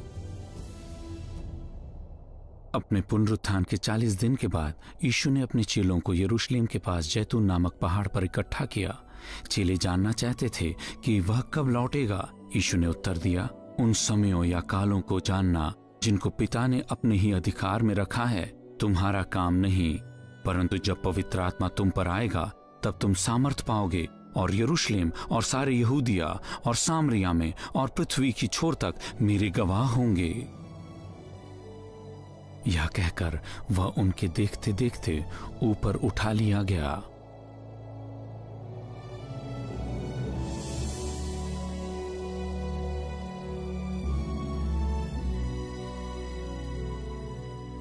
और बादल ने उसे उनकी आंखों से छिपा लिया। जब वो जा रहा था तो वे लोग बड़ी उत्सुकता से ऊपर आकाश की ओर देख रहे थे और तभी एकाएक सफेद वस्त्र पहने हुए 2 पुरुष उनके पास आ खड़े हुए। उन्होंने कहा, हे गलीली पुरुषों, तुम यहाँ खड़े आकाश की ओर क्यों ताक रहे हो? यही यीशु जो तुम्हारे पास से स्वर्ग पर उठा लिया गया, जिस रीति से तुमने उसे स्वर्ग को जाते देखा है, उसी रीति से वह फिर आएगा। फिर वे यरूशलेम लौट गए। इस दरमियान अभी वह समय है जब राजा स्वर्ग में महिमा और आदर का मुकुट पहने हुए हैं।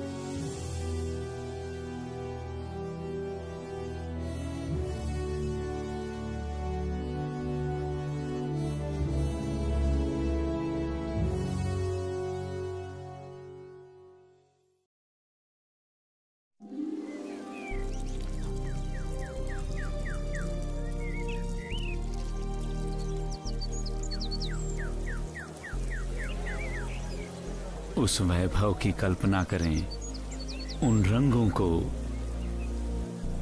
उस संगीत को, उत्तेजना को। करोड़ों स्वर्गदूत आपस में बात कर रहे हैं, राजा वापस आ रहा है, परंतु वो पहले से अलग दिखाई देगा। जिसने मनुष्य को परमेश्वर के स्वरूप बनाया, वही अनंत काल तक मनुष्य के स्वरूप को धारण किए रहेगा। स्वर्गीय नगर में एक सन्नाटा छा जाता है। अचानक तुरहियों से राजकीय धुन बजने लगता है।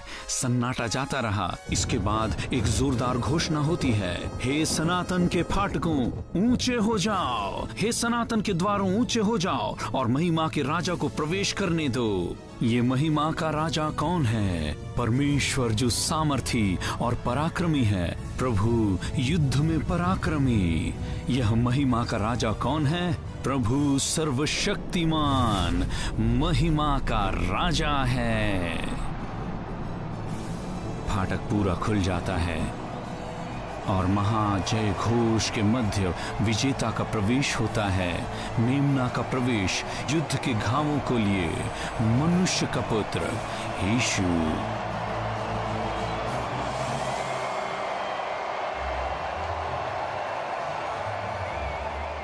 जय घोष करती भीड़ के बीच से होते हुए वह अपने पिता के सिंहासन की ओर बढ़ता है। मुड़कर वह आदम के छुड़ाए हुए वंश को देखता है और बैठ जाता है। मिशन पूरा हुआ। फिर स्वर्ग के नागरिक अपने प्रिय राजा के लिए इस नए गीत को गाते हैं।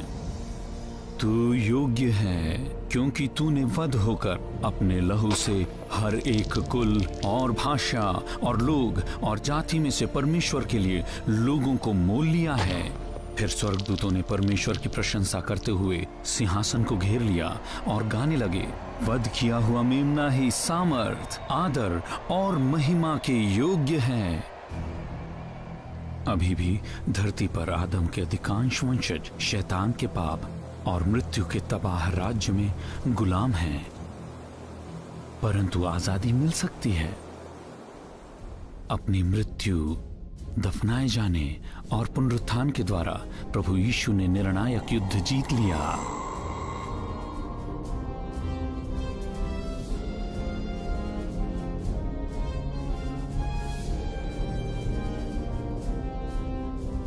जितने उस पर भरोसा रखते हैं उन सब से वो कहता है, तुम्हारा मन व्याकुल न हो। तुम परमेश्वर पर विश्वास रखते हो, मुझ पर विश्वास रखो। मेरे पिता के घर में रहने के लिए बहुत से स्थान हैं। जब सब कुछ तैयार हो जाएगा तो मैं आऊंगा और तुम्हें ले जाऊंगा, ताकि जहां मैं रहूं वहां तुम भी सदा मेरे साथ रहो। मार्ग, सत्य और जीवन मैं ही हूं। बिना मेरे द्वारा कोई पिता के पास नहीं पहुंच सकता।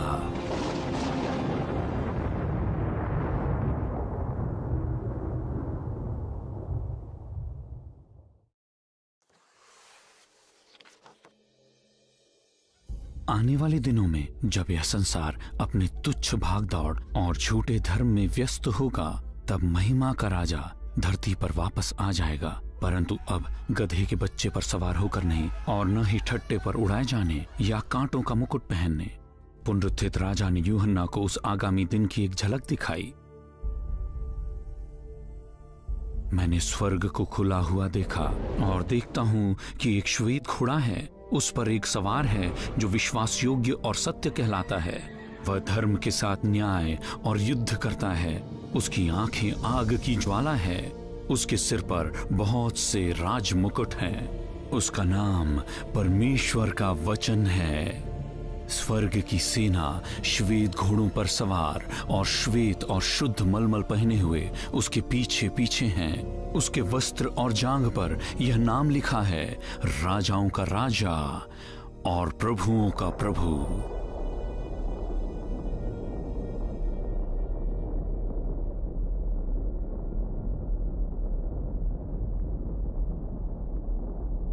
जब राजा वापस आता है तो स्वर्ग से एक गर्जन का शब्द सुनाई देता है, जगत का राज्य हमारे प्रभु का और उसके मसीह का हो गया और वह युगान युग राज्य करेगा।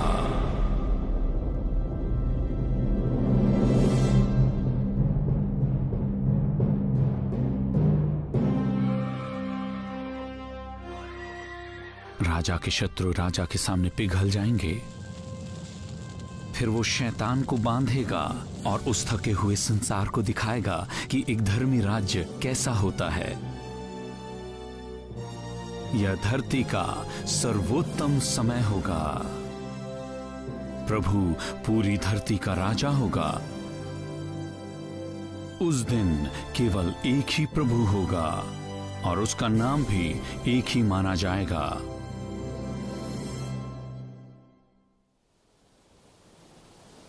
न्याय के दिन प्रभु यीशु न्यायी होगा।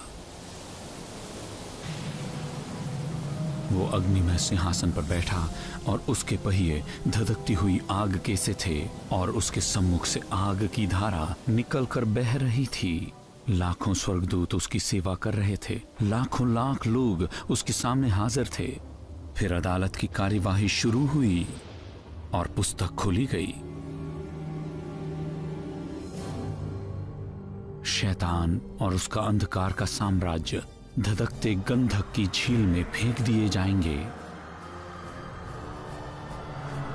अंत में सर्प का सिर हमेशा के लिए कुचल दिया जाएगा।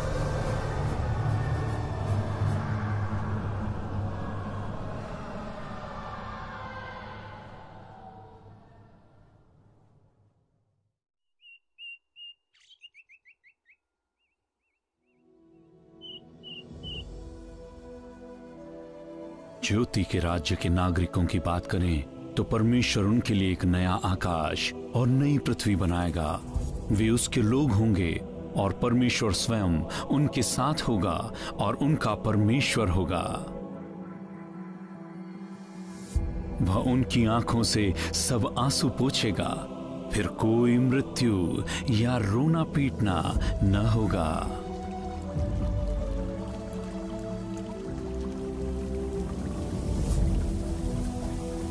अंत में उन सब की प्रार्थना जो अपने राजा से प्रेम करते हैं हमेशा के लिए पूरी हो जाएगी। तेरा राज्य आए, तेरी इच्छा जैसे स्वर्ग में पूरी होती है वैसे ही पृथ्वी पर भी हो। क्या यह आपकी प्रार्थना है? क्या आपने महिमा के राजा के सामने सिर झुकाया है?